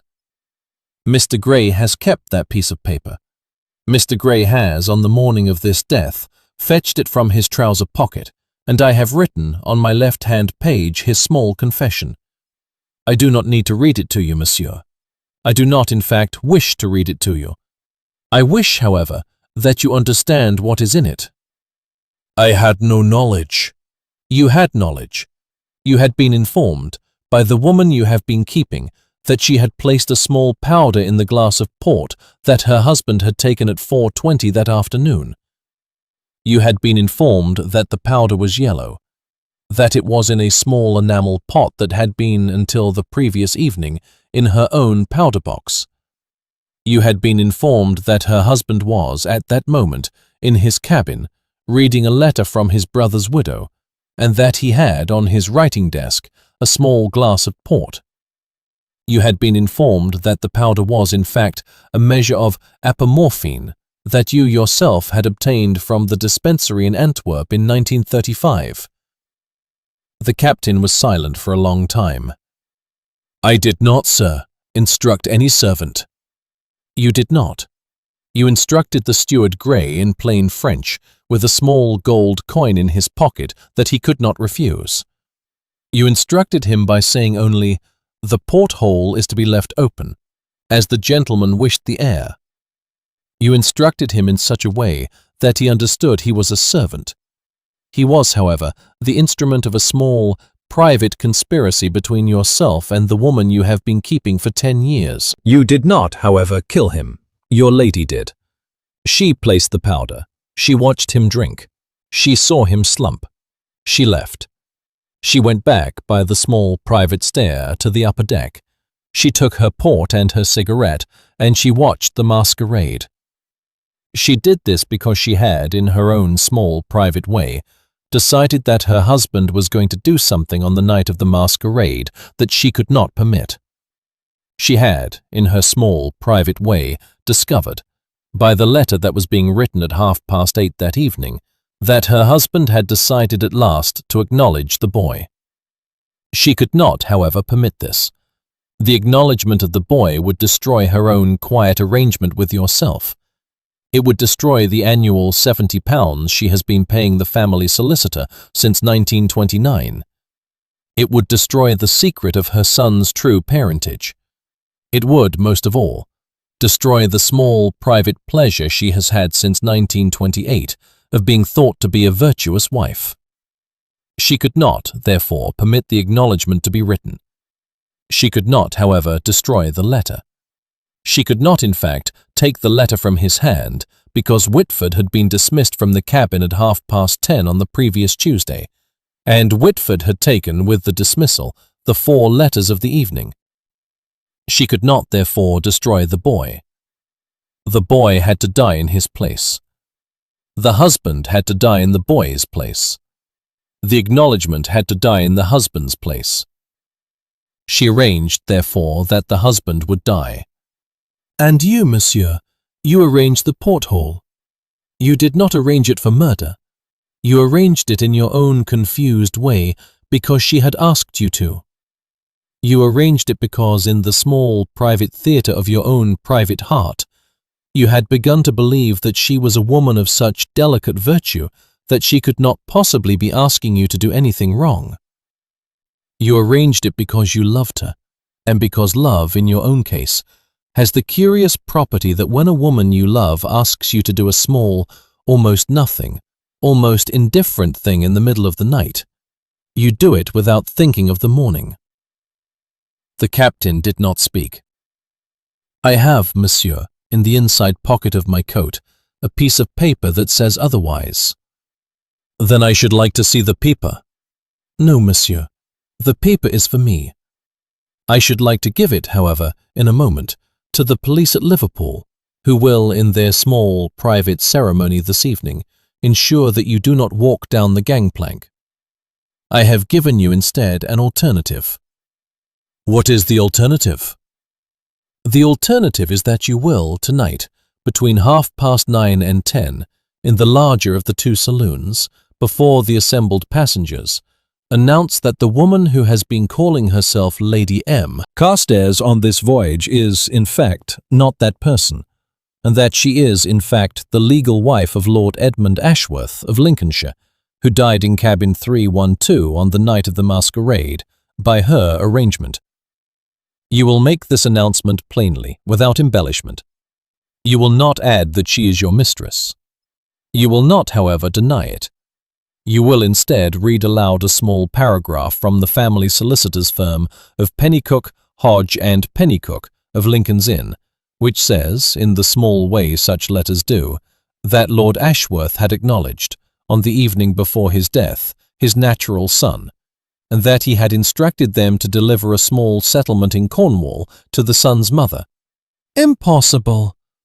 Nothing is impossible on a ship at sea, monsieur. We are 900 miles from land, and yet we are at the center of every man's small private arrangements. You will do this. Or, alternatively, you will be arrested in Liverpool on Wednesday morning, in the small private ceremony of the immigration officer. The choice, monsieur, is yours. The captain stood up. His trousers were too tight. He did not, however, complain. Monsieur Poirot, he said, you are a difficult man. I am a man, monsieur, who prefers the truth to the comfort of silence. The truth, I find, is the only small piece of furniture that ought not to be put away. And the woman? The woman, monsieur, will, this evening, before your announcement, be asked to dress in something other than the green satin she has been wearing. She will be asked to dress instead in the black she has, since 1927, kept at the bottom of her trunk. And if she refuses? She will not refuse. She is, in her own confused and unhappy way, a woman who understands that the truth, however long delayed, is preferable to the comfort of her own unspoken arrangements. The captain went out. He did not, by his carriage, indicate anything. He walked as he always walked, heavily, slowly, with the small, dragging step of a man whose limbs are getting used to the fact that he will not be at sea for many more years. Mrs. Doyle made in her book the small note she always made when Poirot had finished with someone. She wrote, "The captain was brave." Poirot looked at her. "You think so, madame?" "I do." "He is not brave. He is exhausted. He has spent 11 years at the center of a small private conspiracy, and he has, this afternoon, discovered that the conspiracy has been brought down by a steward with a piece of paper and a young man with a small piece of jewelry. A captain of a great ship, madame, ought not to be brought down by a steward. It is not, however, a question of what is ought to happen. It is a question of what has happened. So he will give the announcement tonight? He will, madame. He will give it because he does not, in his own heart, believe that the woman he has loved for 10 years is, herself, the murderer. He will give it because, in his own confused way, he wishes for the boy to be acknowledged, and he wishes for the settlement to be delivered, and he wishes for the woman to be remembered in the papers as a virtuous wife, and not as a murderess. He is, in his own small way, a romantic. Poirot paused. And he is also, madame, which is rarer, a man who, when the curtain has come down on his own small theatre, knows, with the small shame of a man who has not always behaved as he ought, that he has done a small piece of genuine wrong. He will, when he makes the announcement tonight, be relieved of this. He will, of course, be arrested. He will be arrested because he must be. But he will be arrested, madame, in a kind of rest. Mrs. Doyle set down her pencil. And the woman? The woman, madame, will be arrested separately. She will be arrested by me, in the small private ceremony of the captain's library after dinner. She will be arrested with a small piece of jewellery that has, for 30 years, been in the inside pocket of her coat. The room was quiet for some minutes. The porthole, through which the morning sun fell, was bright with the Atlantic. Poirot wrote in his small green notebook, "The captain is a man of weak nerves and small conscience, and of considerable loyalty. He is the kind of man who, when he has done wrong, prefers to do wrong again rather than to face the alternative. He is, however, also the kind of man who, when the alternative is finally placed in front of him, prefers the alternative to the wrong. This is, madame, the only moral difference between a captain and a steward." Chapter 8. The Black Trunk. Poirot went at 4:30 to the second steward. The second steward had a quiet, mournful face, and the second steward did not, this week, believe that what was good for the ship was good for the world. He had, however, a small private superstition that the ship was, today, the world. "Monsieur Harker," said Poirot. "Sir?" "I would like to ask the lady in cabin 314 to dress in something other than her green satin this evening. I would like to ask her in particular to dress in the black she has at the bottom of her trunk. She has in that trunk, in the small parcel beneath the linen, a black evening gown that she has not worn since 1926. I would like her to put it on. I do not need to tell her why. If she asks, you may tell her that the captain wishes it." "The captain, sir?" "The captain, with my compliments." "And if she refuses?" "Monsieur Harker, she will not refuse. She is a woman who, in her own small private way, prepares. She has, in fact, been preparing for this since the morning of Tuesday last. She has been preparing in the small, private manner of women who recognize, when the room begins to be too warm, that the door must at last be opened." The second steward inclined his head.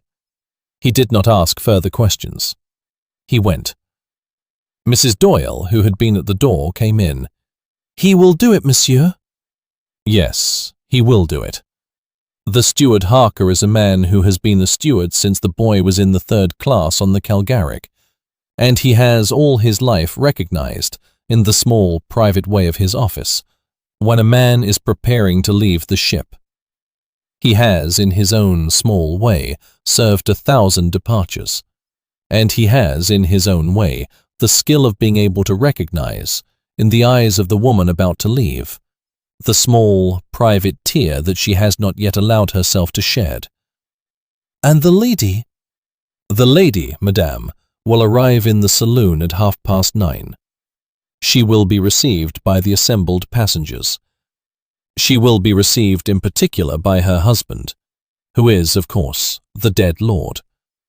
She will not, however, see her husband. She will see only the captain, who will rise from his chair, who will, in the assembly of the company, take her hands in his own, and who will, in the small way the captains do when they are about to leave the sea, ask her to be brave." Mrs. Doyle did not speak. "She will, madam, be brave. She has all her life been brave. She has been brave when she decided, in the spring of 1926, to begin a quiet affair with Captain Bouchard. She has been brave when she decided to take her husband's natural son and place him in Bruges. She has been brave when, on the night of the masquerade, she took the enamel pot from her powder box and walked, in the small private theatre of her own conscience, to her husband's cabin. She has been brave, madam, not virtuous, brave. And she will be brave this evening, when the captain takes her hands in his own. And the boy?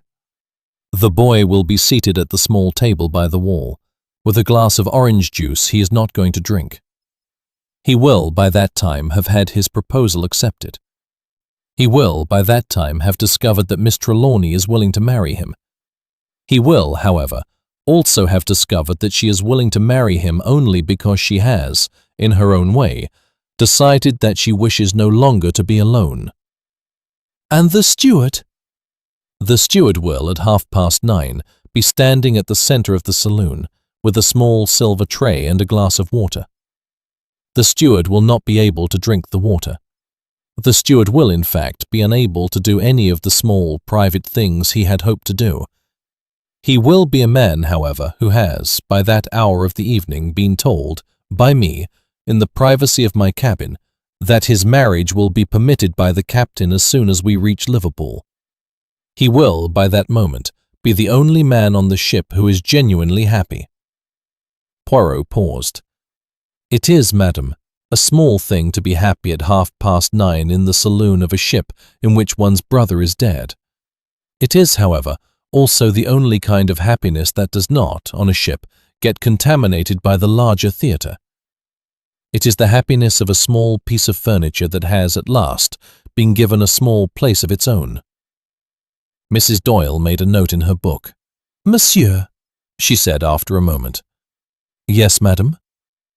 Why does the steward ask her to marry him now? Why does he ask her on this particular evening?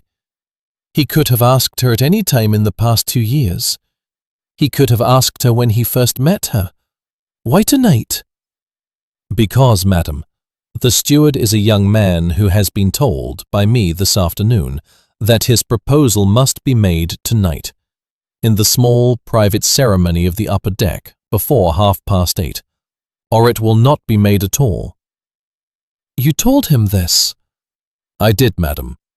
I told him this because I wished to spare him the small private agony of asking a woman to marry him too late. I told him this because he is a young man who would have, by Thursday morning, lost his nerve, and because on Thursday morning the ship will dock, and he will on that morning lose his position on the ship, and because on Thursday morning the woman he wishes to marry will, by her own arrangement, walk off the gangplank with her cousin the priest, and will not, in fact, be there for him to marry at all.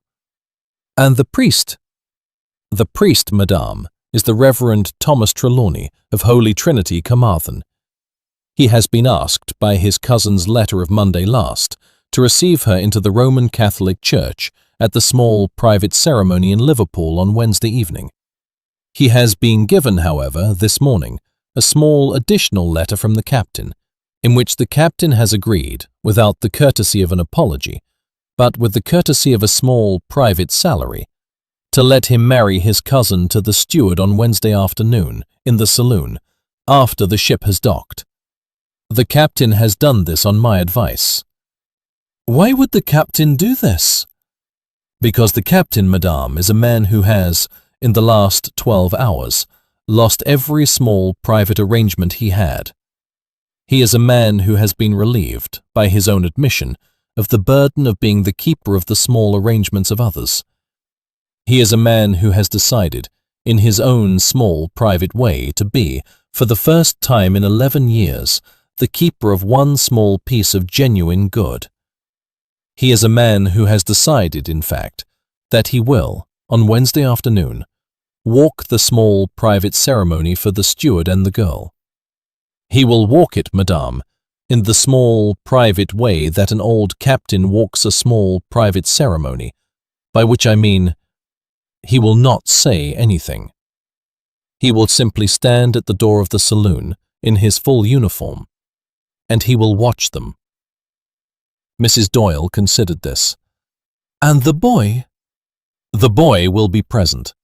The boy will be, in fact, a witness. And the captain will do this? The captain will, madame, because he wishes to be, in his own small way, a witness himself. He wishes to be the witness who knew the truth. He wishes to be the witness who did not, in the end, avert the death, but who did, in the end, walk the small private ceremony of one who has been spared. He wishes, in his own small way, to have done one thing right. The captain will have done one thing right. The captain, madame, has done, in his own small private way, one thing right. He has done it because I told him that he ought to. He has done it because, in this small private moment, he was brave. He was the kind of brave, madame, that the captains of large ships are sometimes not. He was the brave of a man who has done wrong for 10 years, and who has at last decided that the next wrong will not be his. Poirot paused. It is a small thing, madame, to be brave about a small marriage. It is, however, also the only kind of brave that we, as small private people, can reliably produce. Mrs. Doyle wrote in her small book. The captain went braver than he had ever gone. It is 8:30, monsieur. It is 8:30, yes, madame. It is the small hour at which the steward goes down to the third-class promenade to find Miss Trelawney, who is waiting there with her cousin the priest, who is, in his own quiet and dignified way, the kind of man who had not, until this morning, much hope of ever witnessing a wedding in his own family. The steward will, in this small private moment, offer her his hand. The steward will say, "Anne."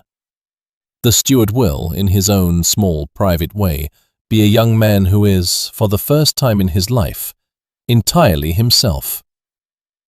And the cousin? The cousin will be moved to tears. The cousin will, in his own quiet and dignified way, be the kind of man who finds, in the small private ceremony of a young man and a young woman, the small private confirmation of his own hope in the world. The cousin will, after a moment, take his cousin's hand and place it in the steward's. The cousin will say, "Anne, I would have it no other way." Poirot wrote in his small green notebook, "The steward has, by 8:30, asked for the hand of Miss Anne Trelawney, and the cousin has, by 9:30, agreed." He paused. He drew on the next line of the page a small circle with a small dark centre, like a porthole that had not yet closed. "And now, madame, we have an hour before the saloon. I think I shall go down to the lower deck and look one more time at cabin 312. He was quiet for a moment. He did not explain why. He did not, in fact, need to. Mrs. Doyle set down her pencil. "Monsieur, may I accompany you?" "You may, madame. You have been all morning the small private witness of things that did not on this ship occur to anyone. It is proper that you should once return with me to the cabin where they did." They went.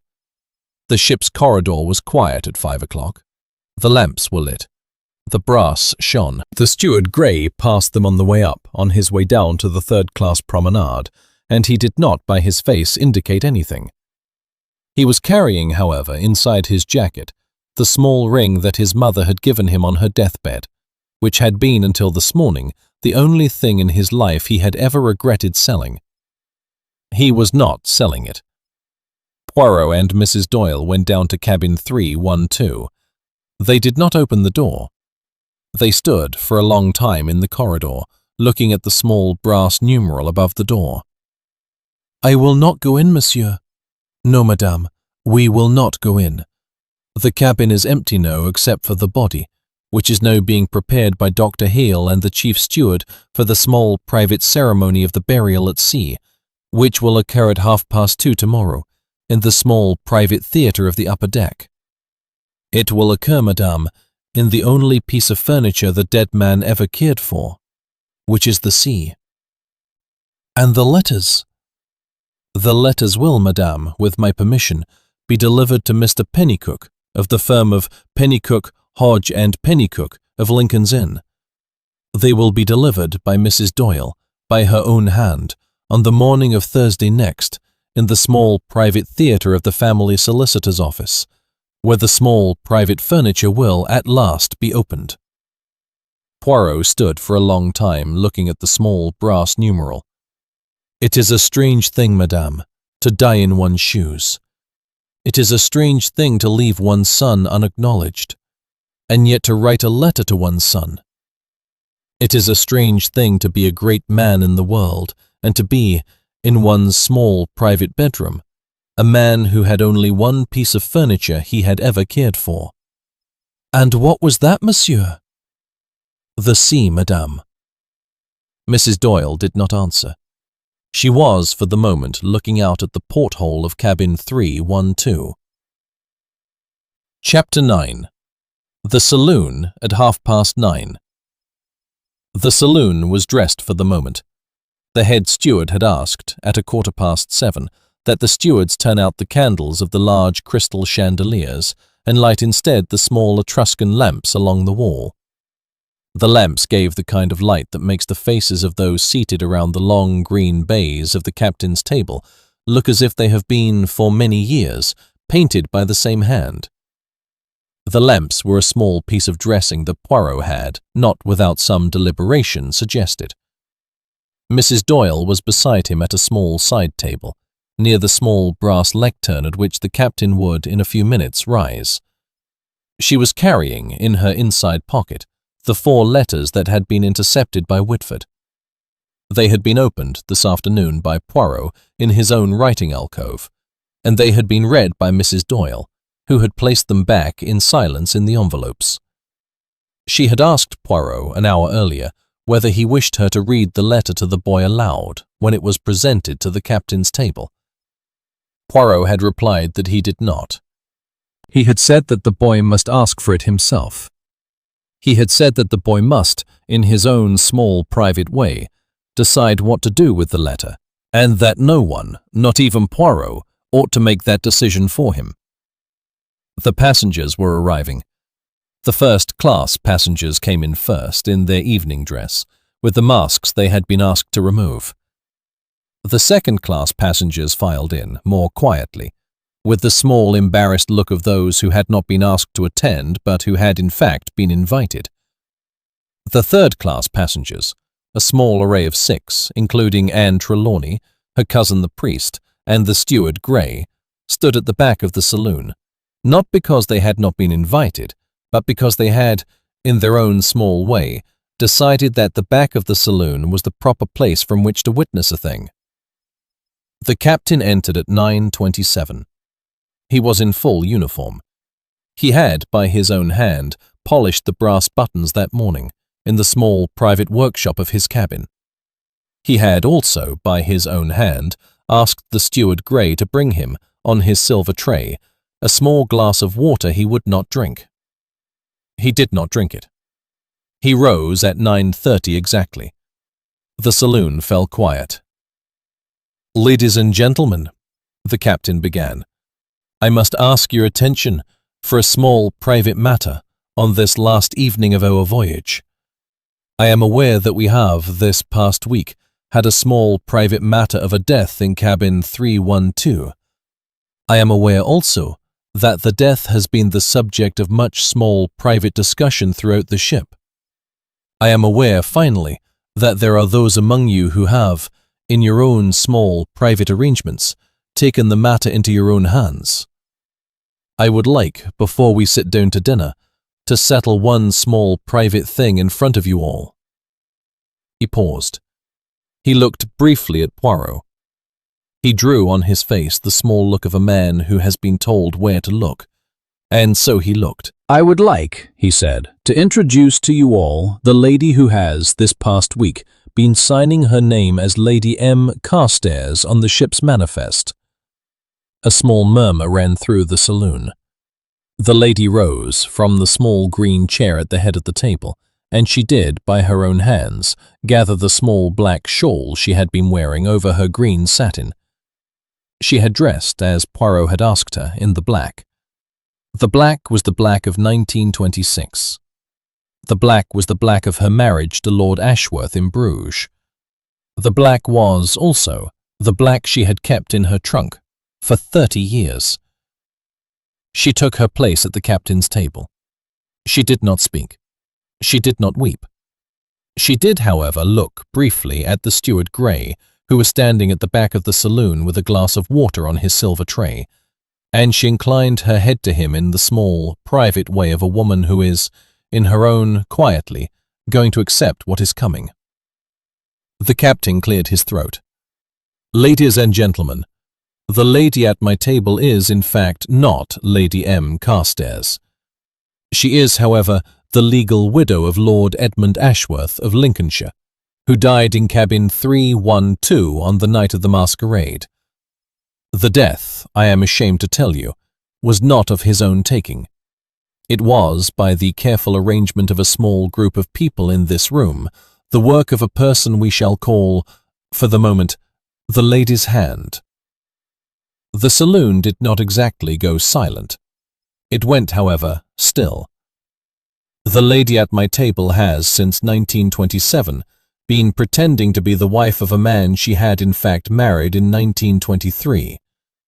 She has, in this same period, been the lover of the captain of this ship, who stands before you this evening. The captain of this ship, who is me, will, on Wednesday morning, place himself in the custody of the immigration officer at Liverpool, in the small, private ceremony of his own conscience. He will, by that ceremony, accept the consequences of his own behavior. He asks today only that you understand that he did not himself place the powder in the glass. He did, however, leave the porthole unlatched.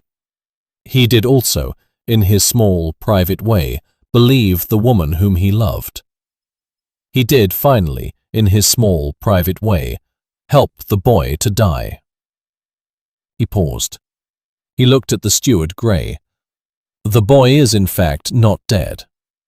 The boy is, however, alive, and he is, by my own arrangement, to be acknowledged on Wednesday morning, in the small, private ceremony of the family solicitor's office, as the natural son of Lord Edmund Ashworth.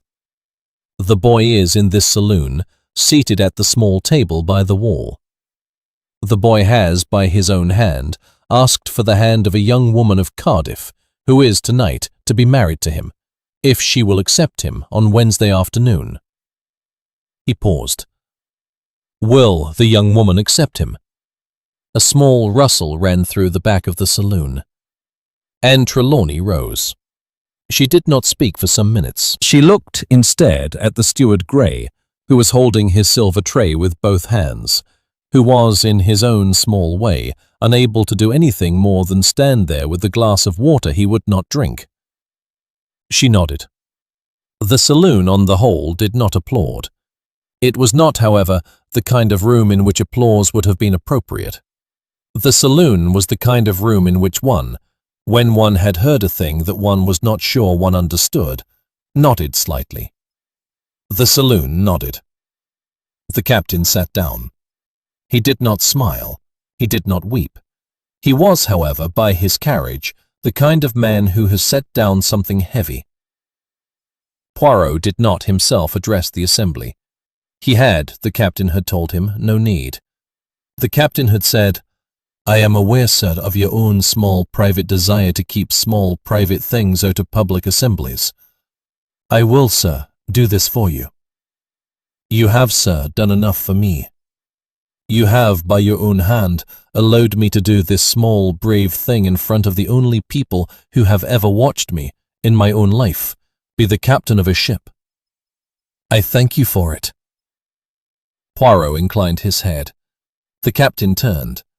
The captain went in his slow, heavy way to the other end of the table, where he was met by the steward Grey, who, in his own small, private way, removed the silver tray from his hand and replaced it with the glass of water, which the captain drank now at last, in 3 slow swallows. The captain smiled.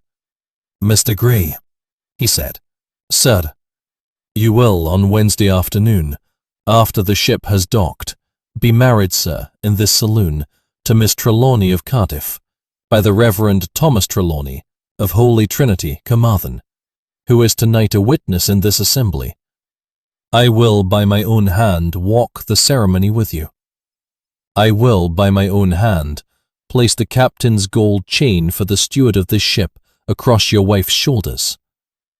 I will by my own hand accept, on my own behalf and on the behalf of the shipping line, that you have resigned your commission. I will, however, in the resignation letter, write that you have, by your own small private action, helped to bring to light a small private wrong, and that you have, by your own hand, lost the only career you ever had, and that you are, by that small private action, a man of small private goodness.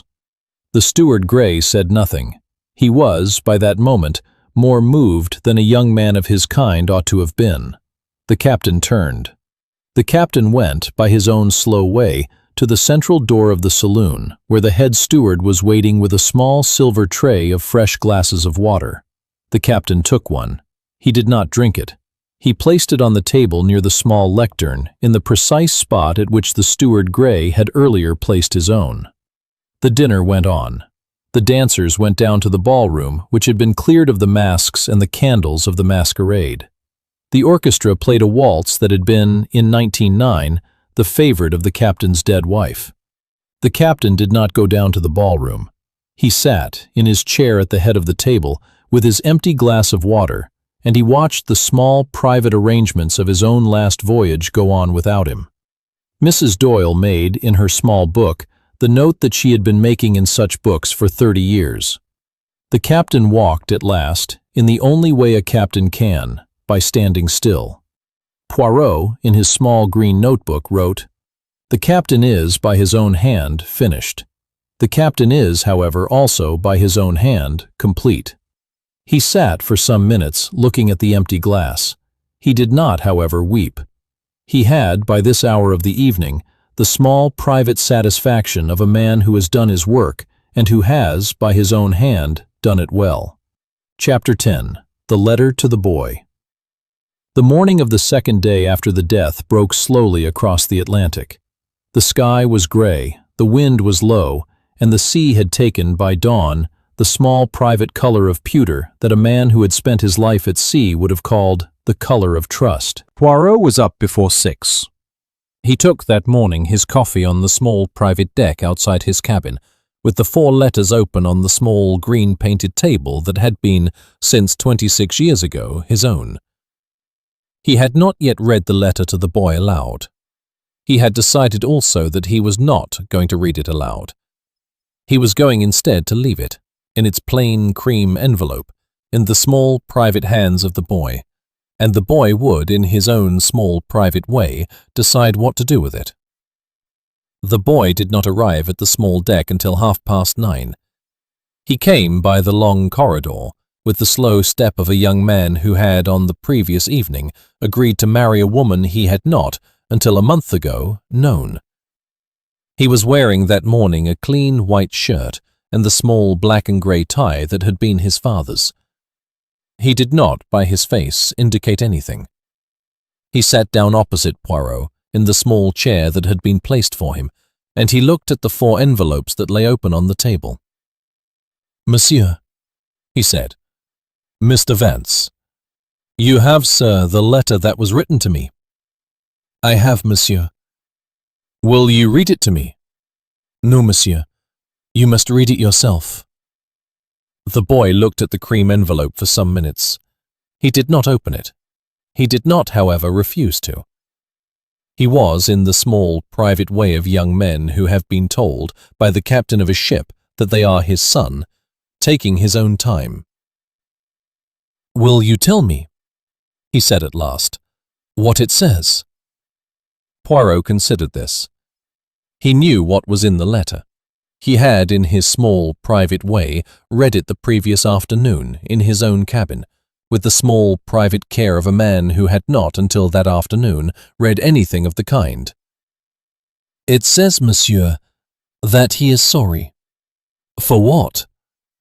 "For not acknowledging you earlier, for not telling his wife about you, for taking 30 years to be a father to you." for not writing you letters, for not going to see you in Bruges, for not... He could not go. He did not know. He knew, monsieur, that you were in Bruges. He knew since 1929.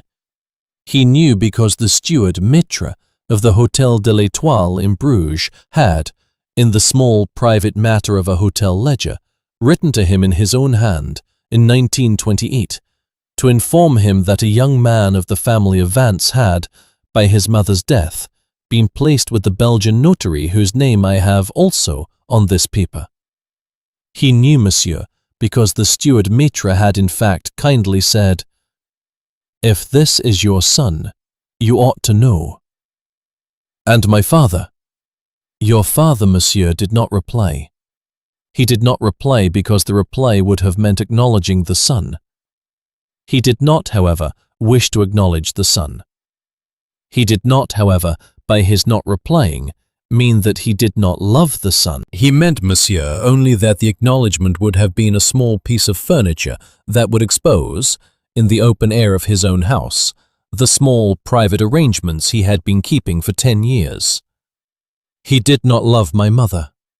No, monsieur. He respected her. He did not love me. No, monsieur. He could not, however, in his own small private way, stop thinking of you. He wrote on the back of the ledger that the steward Maitre had sent him the 4 words, "The boy is mine." He put the ledger in the inside pocket of his coat. He did not, however, reply. He did not, however, in his own small private way, ever forget. The boy opened the envelope. He read the letter. He did not by his face indicate anything. He sat for some minutes looking at the letter, and the small private deck of the ship was the only sound he heard. "My father wrote," he said at last, "that I am his son." "Yes." "He wrote that his sister in Bruges is to be his sister. He wrote that the boy is to inherit the small Cornish estate my mother had lost in 1926. He wrote that the family solicitor of Lincoln's Inn is to deliver the settlement to me. He wrote that he does not wish me to consider it important. He wrote, in the last line of the letter, that he is sorry." "Yes, monsieur." "Those are the last 4 words in the letter?" "Yes, monsieur." "They are, sir, the only 4 words a man has ever written to me in his own hand, in his own small, private way." "Yes, monsieur." "They are, sir, the only 4 words in a letter of 14 pages." "Yes, monsieur." The boy folded the letter. He placed it in the cream envelope into the inside pocket of his coat. He sat for some minutes looking at the sea. "Mr. Poirot." "Monsieur?" "I am not going to be, sir, the man I was." "No, monsieur, you are not. You are, by this morning, the man who has been acknowledged. You are, by this morning, the man who has, in his own small, private way, lost his father. You are, by this morning, the man who has, in the small private theatre of the upper deck of a ship, agreed to marry a young woman whom you have known for a month. You are, by this morning, the man whose mother has been, in front of the small private witnesses of the saloon at 9:30, exposed. You are, by this morning, the man whose sister in Bruges has not yet been informed. You are, by this morning, the man who has been given, in his own small, private way, 4 words. And you are going to be, monsieur, a man who will, in his own small, private way, go on." The boy looked at Poirot. "It is, sir, a strange thing to be told, on a ship at sea, that one has been a son for 30 years without knowing it." "It is, monsieur, the strangest thing of all the small private things that have happened on this ship. It is, however, also the only one that is, in its small private way, true." The boy stood. He did not, by his face, indicate anything. He did, however, by his small private step as he walked to the door at the deck, indicate that he had been, by his handshake with Poirot, moved.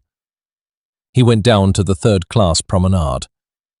He was seen at 9:30 standing at the rail in the small private way of young men who have just lost a father they did not know.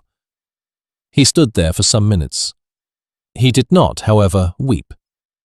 He turned after some minutes and walked to the small private ceremony of the third-class drawing-room where Miss Anne Trelawney was waiting for him with the cousin, the priest. She was knitting. She was, however, not knitting. She was sitting in her own small private chair, in her own small private silence, waiting for him to come down from the upper deck, because he had told her on the previous evening that he wished to go up to the upper deck before they spoke again. He had not, however, told her why. He came in. He stood in the doorway. He looked at her. "Anne." "Holden?" "I have, Anne, my father's letter." "Yes, Holden." "I have, Anne, the settlement. I have, Anne, the small Cornish estate. I have, Anne, the 4 words, 'The boy is mine,' in his hand. I have, Anne, the 4 words, 'I am sorry,' in his hand. I have, Anne, the small private way he had, all his life, of telling me he was sorry. He told me all my life, without ever telling me, in his small private way, that he was sorry. He told me, Anne, with his small private step as he walked past the parlour in Bruges. He told me, Anne, with the way he placed his hand on my shoulder when he was 2. He told me, Anne, with the way he said 'Holden' when he was not hearing himself. "Holden." And you, Anne, you do not have to be his son. You do not, Anne, have to marry me. You do not, Anne, have to be the wife of a man whose father has died on a ship and whose mother has been arrested by a man with a moustache. You do not, Anne, have to be— "I do not, Holden, have to do any of those things. I have, however, decided. I have, Holden, decided for 9 years. I have, Holden, decided when I met you on the upper deck in the spring of 1929 in the small private theatre at the third-class promenade. I have, Holden, decided when you asked me, on the night of the masquerade, to leave a small piece of paper on the corridor. I have, Holden, decided this evening, on Wednesday afternoon, when I am to be married to you, if you will accept me, by the captain of the ship." She put down her knitting. She stood. "I will, Holden, marry you. Not, however, because of the estate. Not, however, because of the acknowledgement. Not, however, because of the apology. Because, Holden, you are, in your own small private way, the man I have been waiting for, and because, in our own small private way, the steward Grey is also, the man I have decided at last is the man." "You do not then object to the steward Grey?" "I do not, Holden, object to anyone. The steward Grey is, in his own small private way, a man who has been, by his own small private action, brave. He has, Holden, lost his career. He has, Holden, helped, in his own small private way, to bring to light a small private wrong. He is, Holden, the kind of man who has decided that a woman, in the small private way, ought to marry him. He is, Holden, the kind of man I have, in my own small private way, decided to marry. "Anne, Holden, go. I will, in the small private way of our wedding on Wednesday afternoon, walk up the central aisle of the saloon. I will, in the small private way, take your hand. I will, in the small private way, accept, in the presence of the captain and the steward and the cousin the priest, that you have, by your own small private action, been for me." The boy nodded. He went. He did not, however, look back. He walked by way of the long corridor to the door of cabin 312. He did not open it. He stood in the corridor, looking at the small brass numeral above the door for some minutes. He did not, however, weep. The ship's engines purred. The porthole of cabin 312 was, by the morning's watch, finally sealed. The boy walked away. Chapter 11. The Last Act of Will. The burial at sea took place at 2:30 on the morning of the second day after the death, on the small private upper deck of the Sovereign of the North, in the only piece of furniture the dead man had ever cared for. The sky over the Atlantic was, that morning, the colour of pewter. The wind was low. The sea ran in long, slow lines. The captain stood in his full uniform at the small brass lectern at which he had spoken the previous evening. He did not, by his face, indicate anything. He was, however, by his small, private step, the kind of man who has decided to do the one thing that cannot be undone in a small, private way. He was going to commit a man's body to the sea he had been, in his own small, private way, the master of for 11 years. The passengers were on the upper deck. They were not many. They were, however, the kind of small, private witnesses who, by their small, private presence, made the moment the kind of moment it ought to have been, the kind of moment a man's body ought to be given over to. The widow stood at the small brass lectern with the captain. She did that morning wear the black, as Poirot had asked her. She had also, in her own small private way, prepared the small silver brooch that had been her husband's, of the kind that a captain of a ship, by his own small private custom, places in the hand of the widow before the moment of committal. The brooch had been, by her own small private arrangement, on the man's lapel on the night of the masquerade. She placed the brooch by her own hand in the captain's hand. The captain inclined his head. The steward Gray stood, in his small private way, at the back of the assembly. He had that morning accepted the resignation letter that the captain had written him. He had also, by his own hand, written a small private reply in which he had thanked the captain for having, in his own small way, given him the only career he had ever had.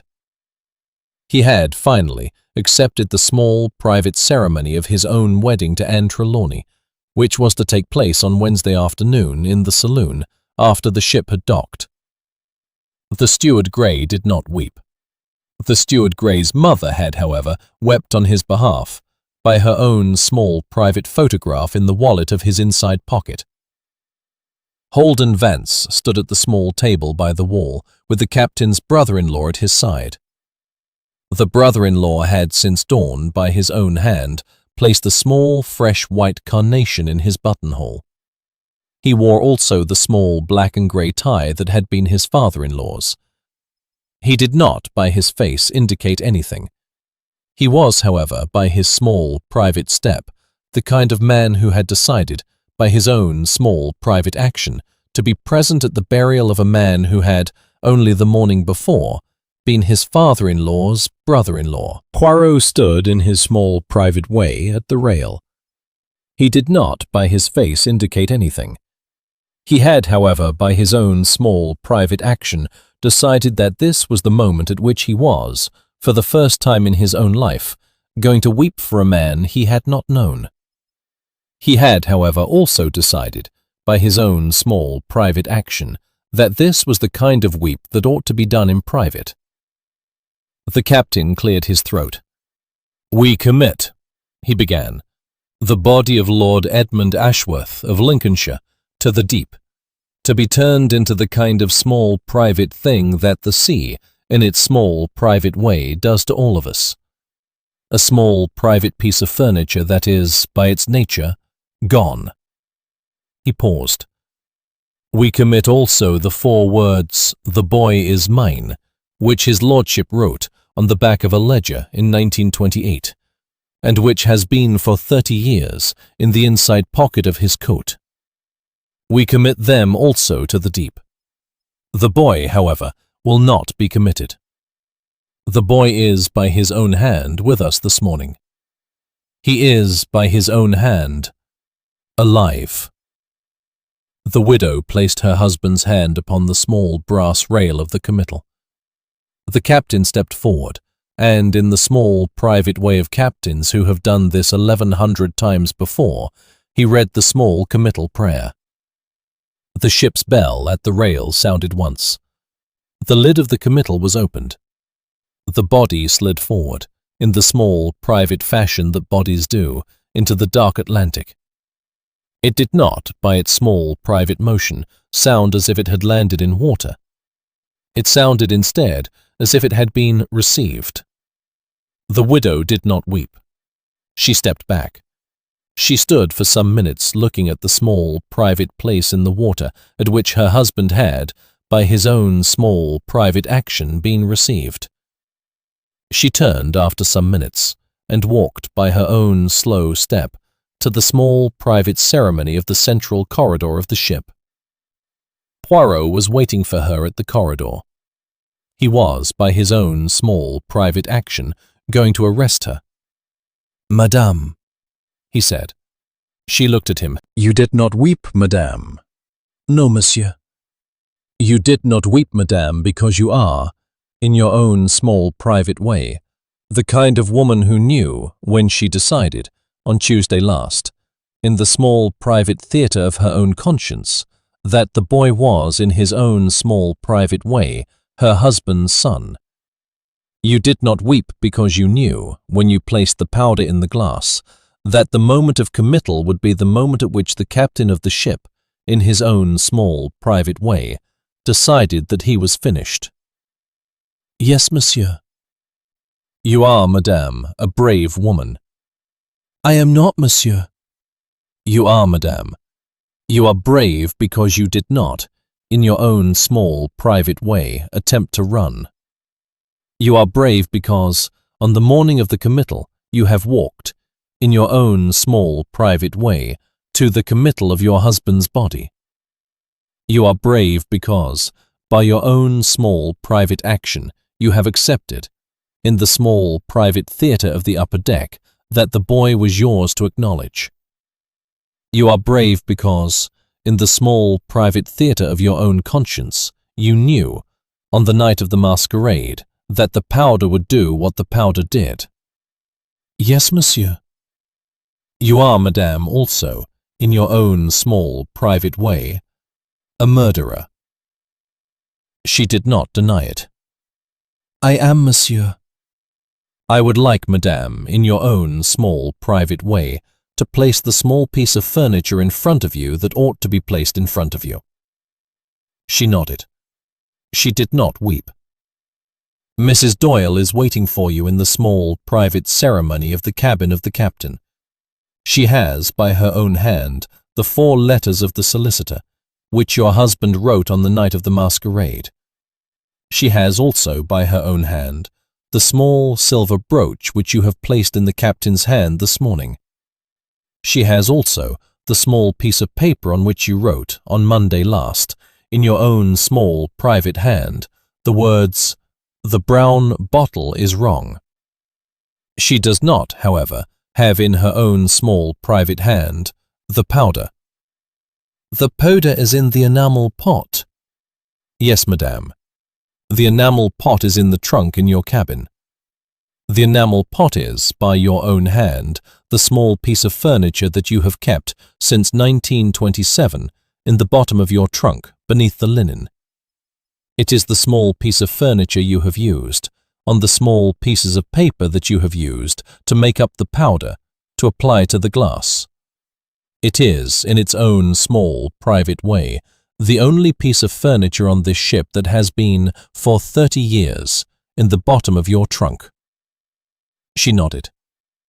It is, monsieur, also the only piece of furniture on this ship that has decided that the boy ought to die.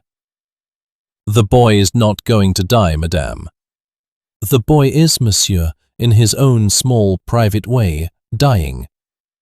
He is, in his own small, private way, the boy who has been for 30 years, the boy who was not acknowledged. He is, monsieur, the boy who has decided, in his own small, private way, that the only way to be acknowledged is to be the boy who killed the man who did not acknowledge him. Did the boy kill the man? No, monsieur. I killed the man. Madame, I killed the man, monsieur. I killed the man because he was at last going to acknowledge the boy.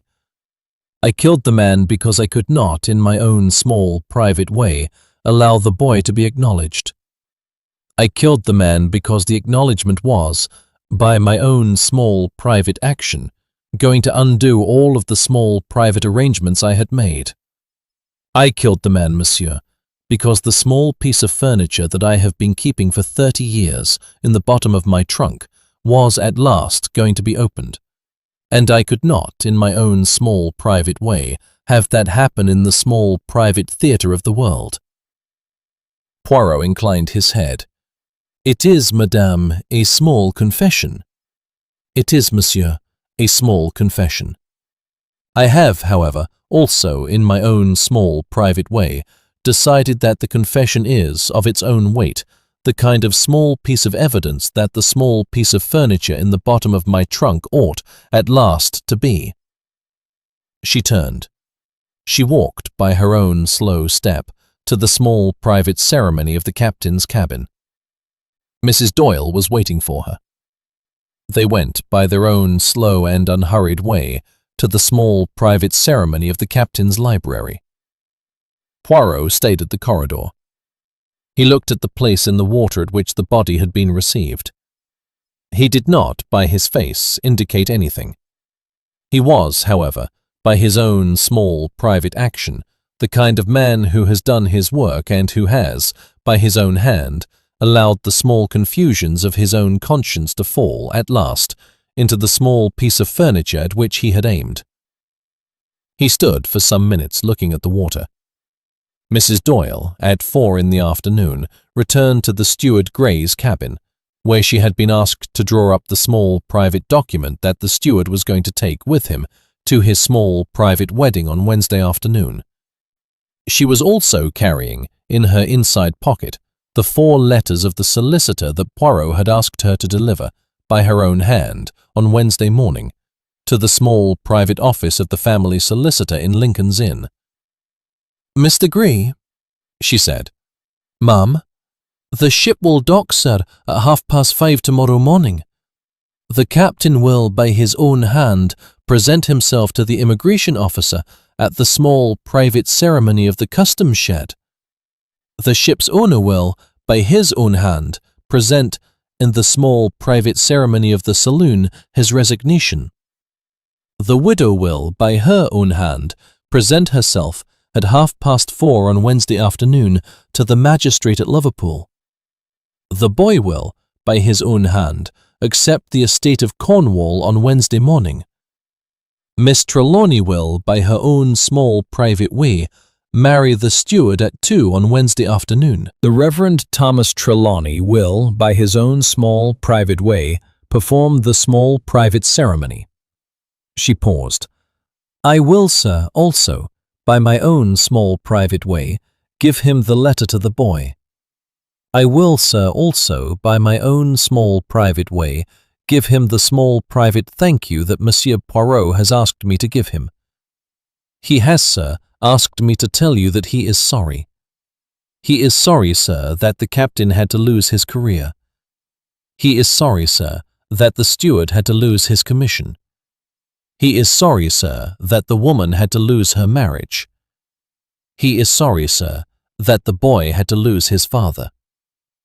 He is sorry that the small private arrangements that the captain, the steward, the woman, the boy, the widow, the cousin, the priest, and he himself had been making, in their own small private ways, have, by this small private action of his own small private hand, been broken. He is not, sir, sorry for what he has done. He is sorry, sir, only for the small private fact that he has, by his own small private hand, been unable, in his own small private way, to have done it differently." "I understand, madame." "I am glad, sir, that you understand.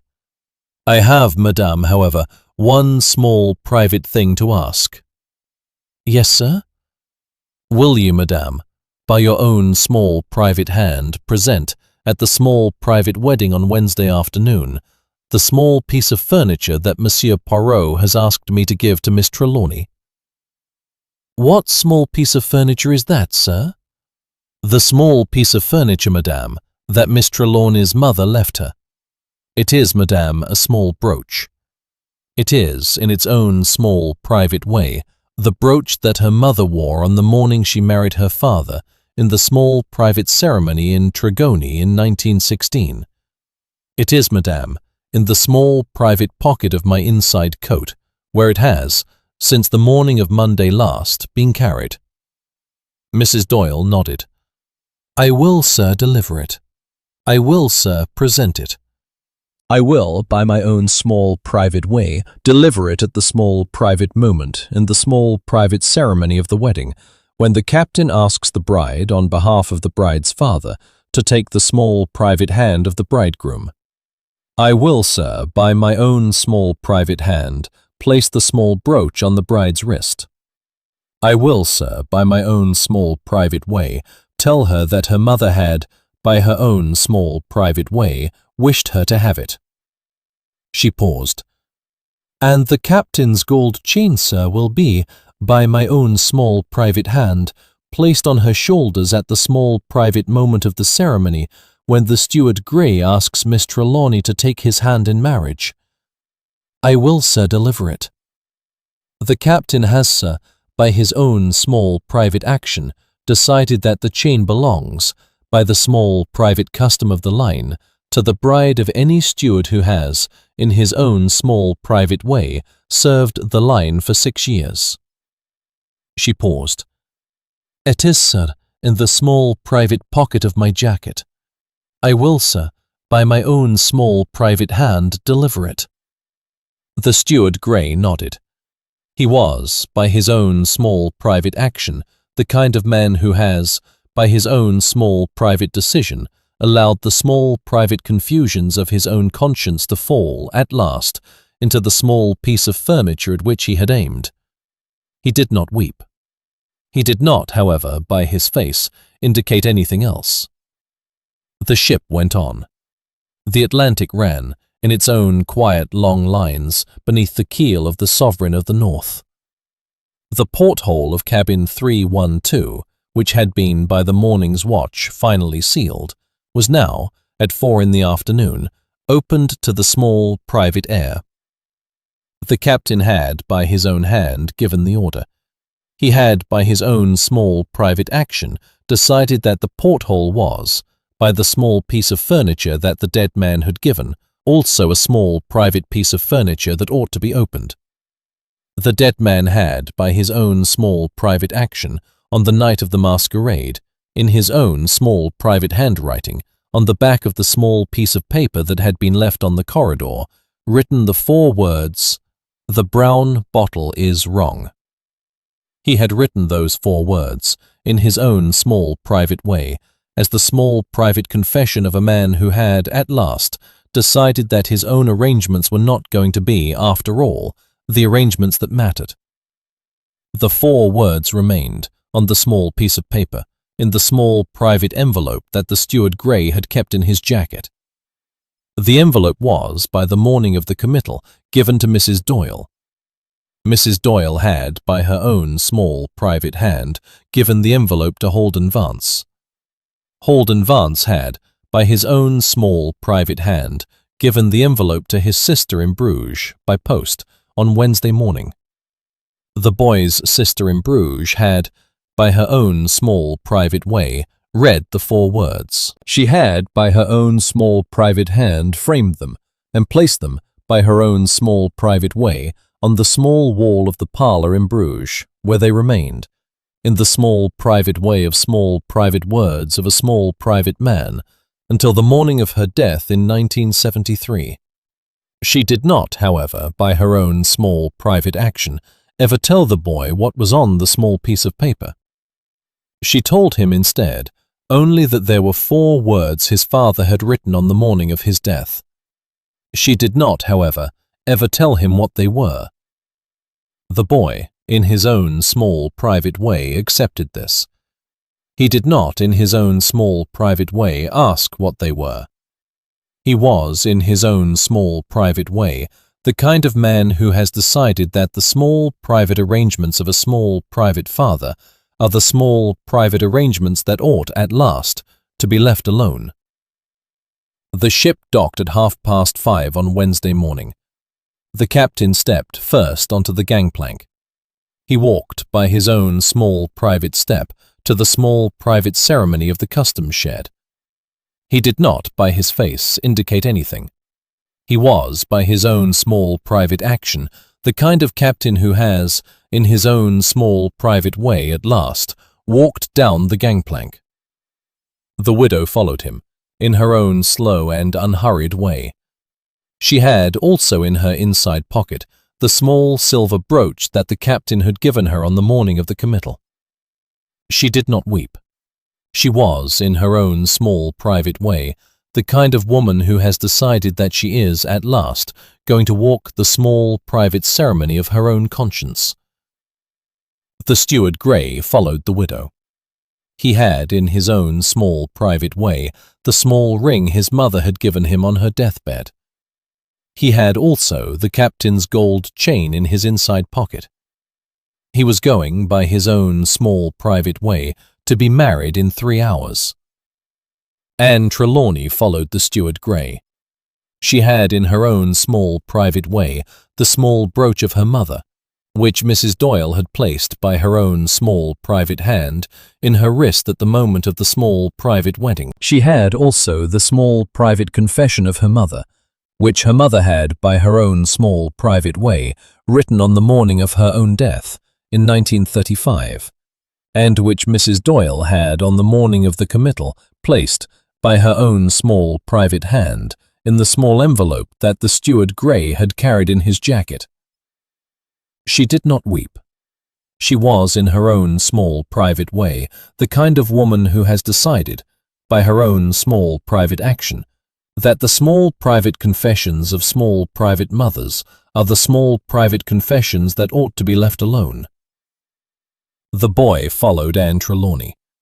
He had, in his own small private way, the small cream envelope with the 4 words his father had written on the back of the small piece of ledger that the steward Maitre had sent him in 1928. He had also the small private settlement of the estate of Cornwall that the family solicitor had, on Wednesday morning, delivered, by his own small private hand, into his inside pocket. He was, in his own small private way, the kind of man who has decided, by his own small private action, that the small private settlements of small private fathers are the small private settlements that ought to be accepted.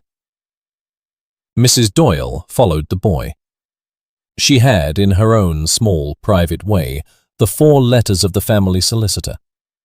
She was going, by her own small private way, to deliver them, on the morning of Thursday next, in the small private ceremony of the office of Lincoln's Inn. Poirot followed Mrs. Doyle.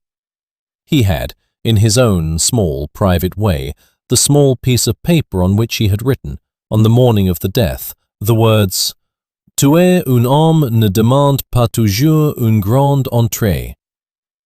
He was, by his own small private way, the kind of detective who has decided that the small private cases of small private rich men are the small private cases that ought, at last, to be left alone. He did not weep. He was, however, in his own small private way, the kind of man who has done his work, and who has decided, by his own small private action, that the small private award for doing one's work is, after all, the only small piece of furniture that cannot, in its own small private way, be put away. The Sovereign of the North sat, on the morning of Wednesday, in the small private water of the docks of Liverpool. The ship's engines had been at last stopped. The ship's bell had been at last rung. The ship's crew had at last been paid. The ship's portholes had been at last opened to the small, private air of the morning. Poirot stood for a long time on the small private deck of the upper deck. He did not, by his face, indicate anything. He was, however, by his own small private action, going to be on Wednesday afternoon at the small private ceremony of the wedding in the saloon. The kind of man who has, by his own small private hand, done one good thing. He turned by his own slow step and walked in the small private way of detectives who have done their work, to the small private ceremony of the gangplank. He did not, however, look back. The ship was at last quiet. The end.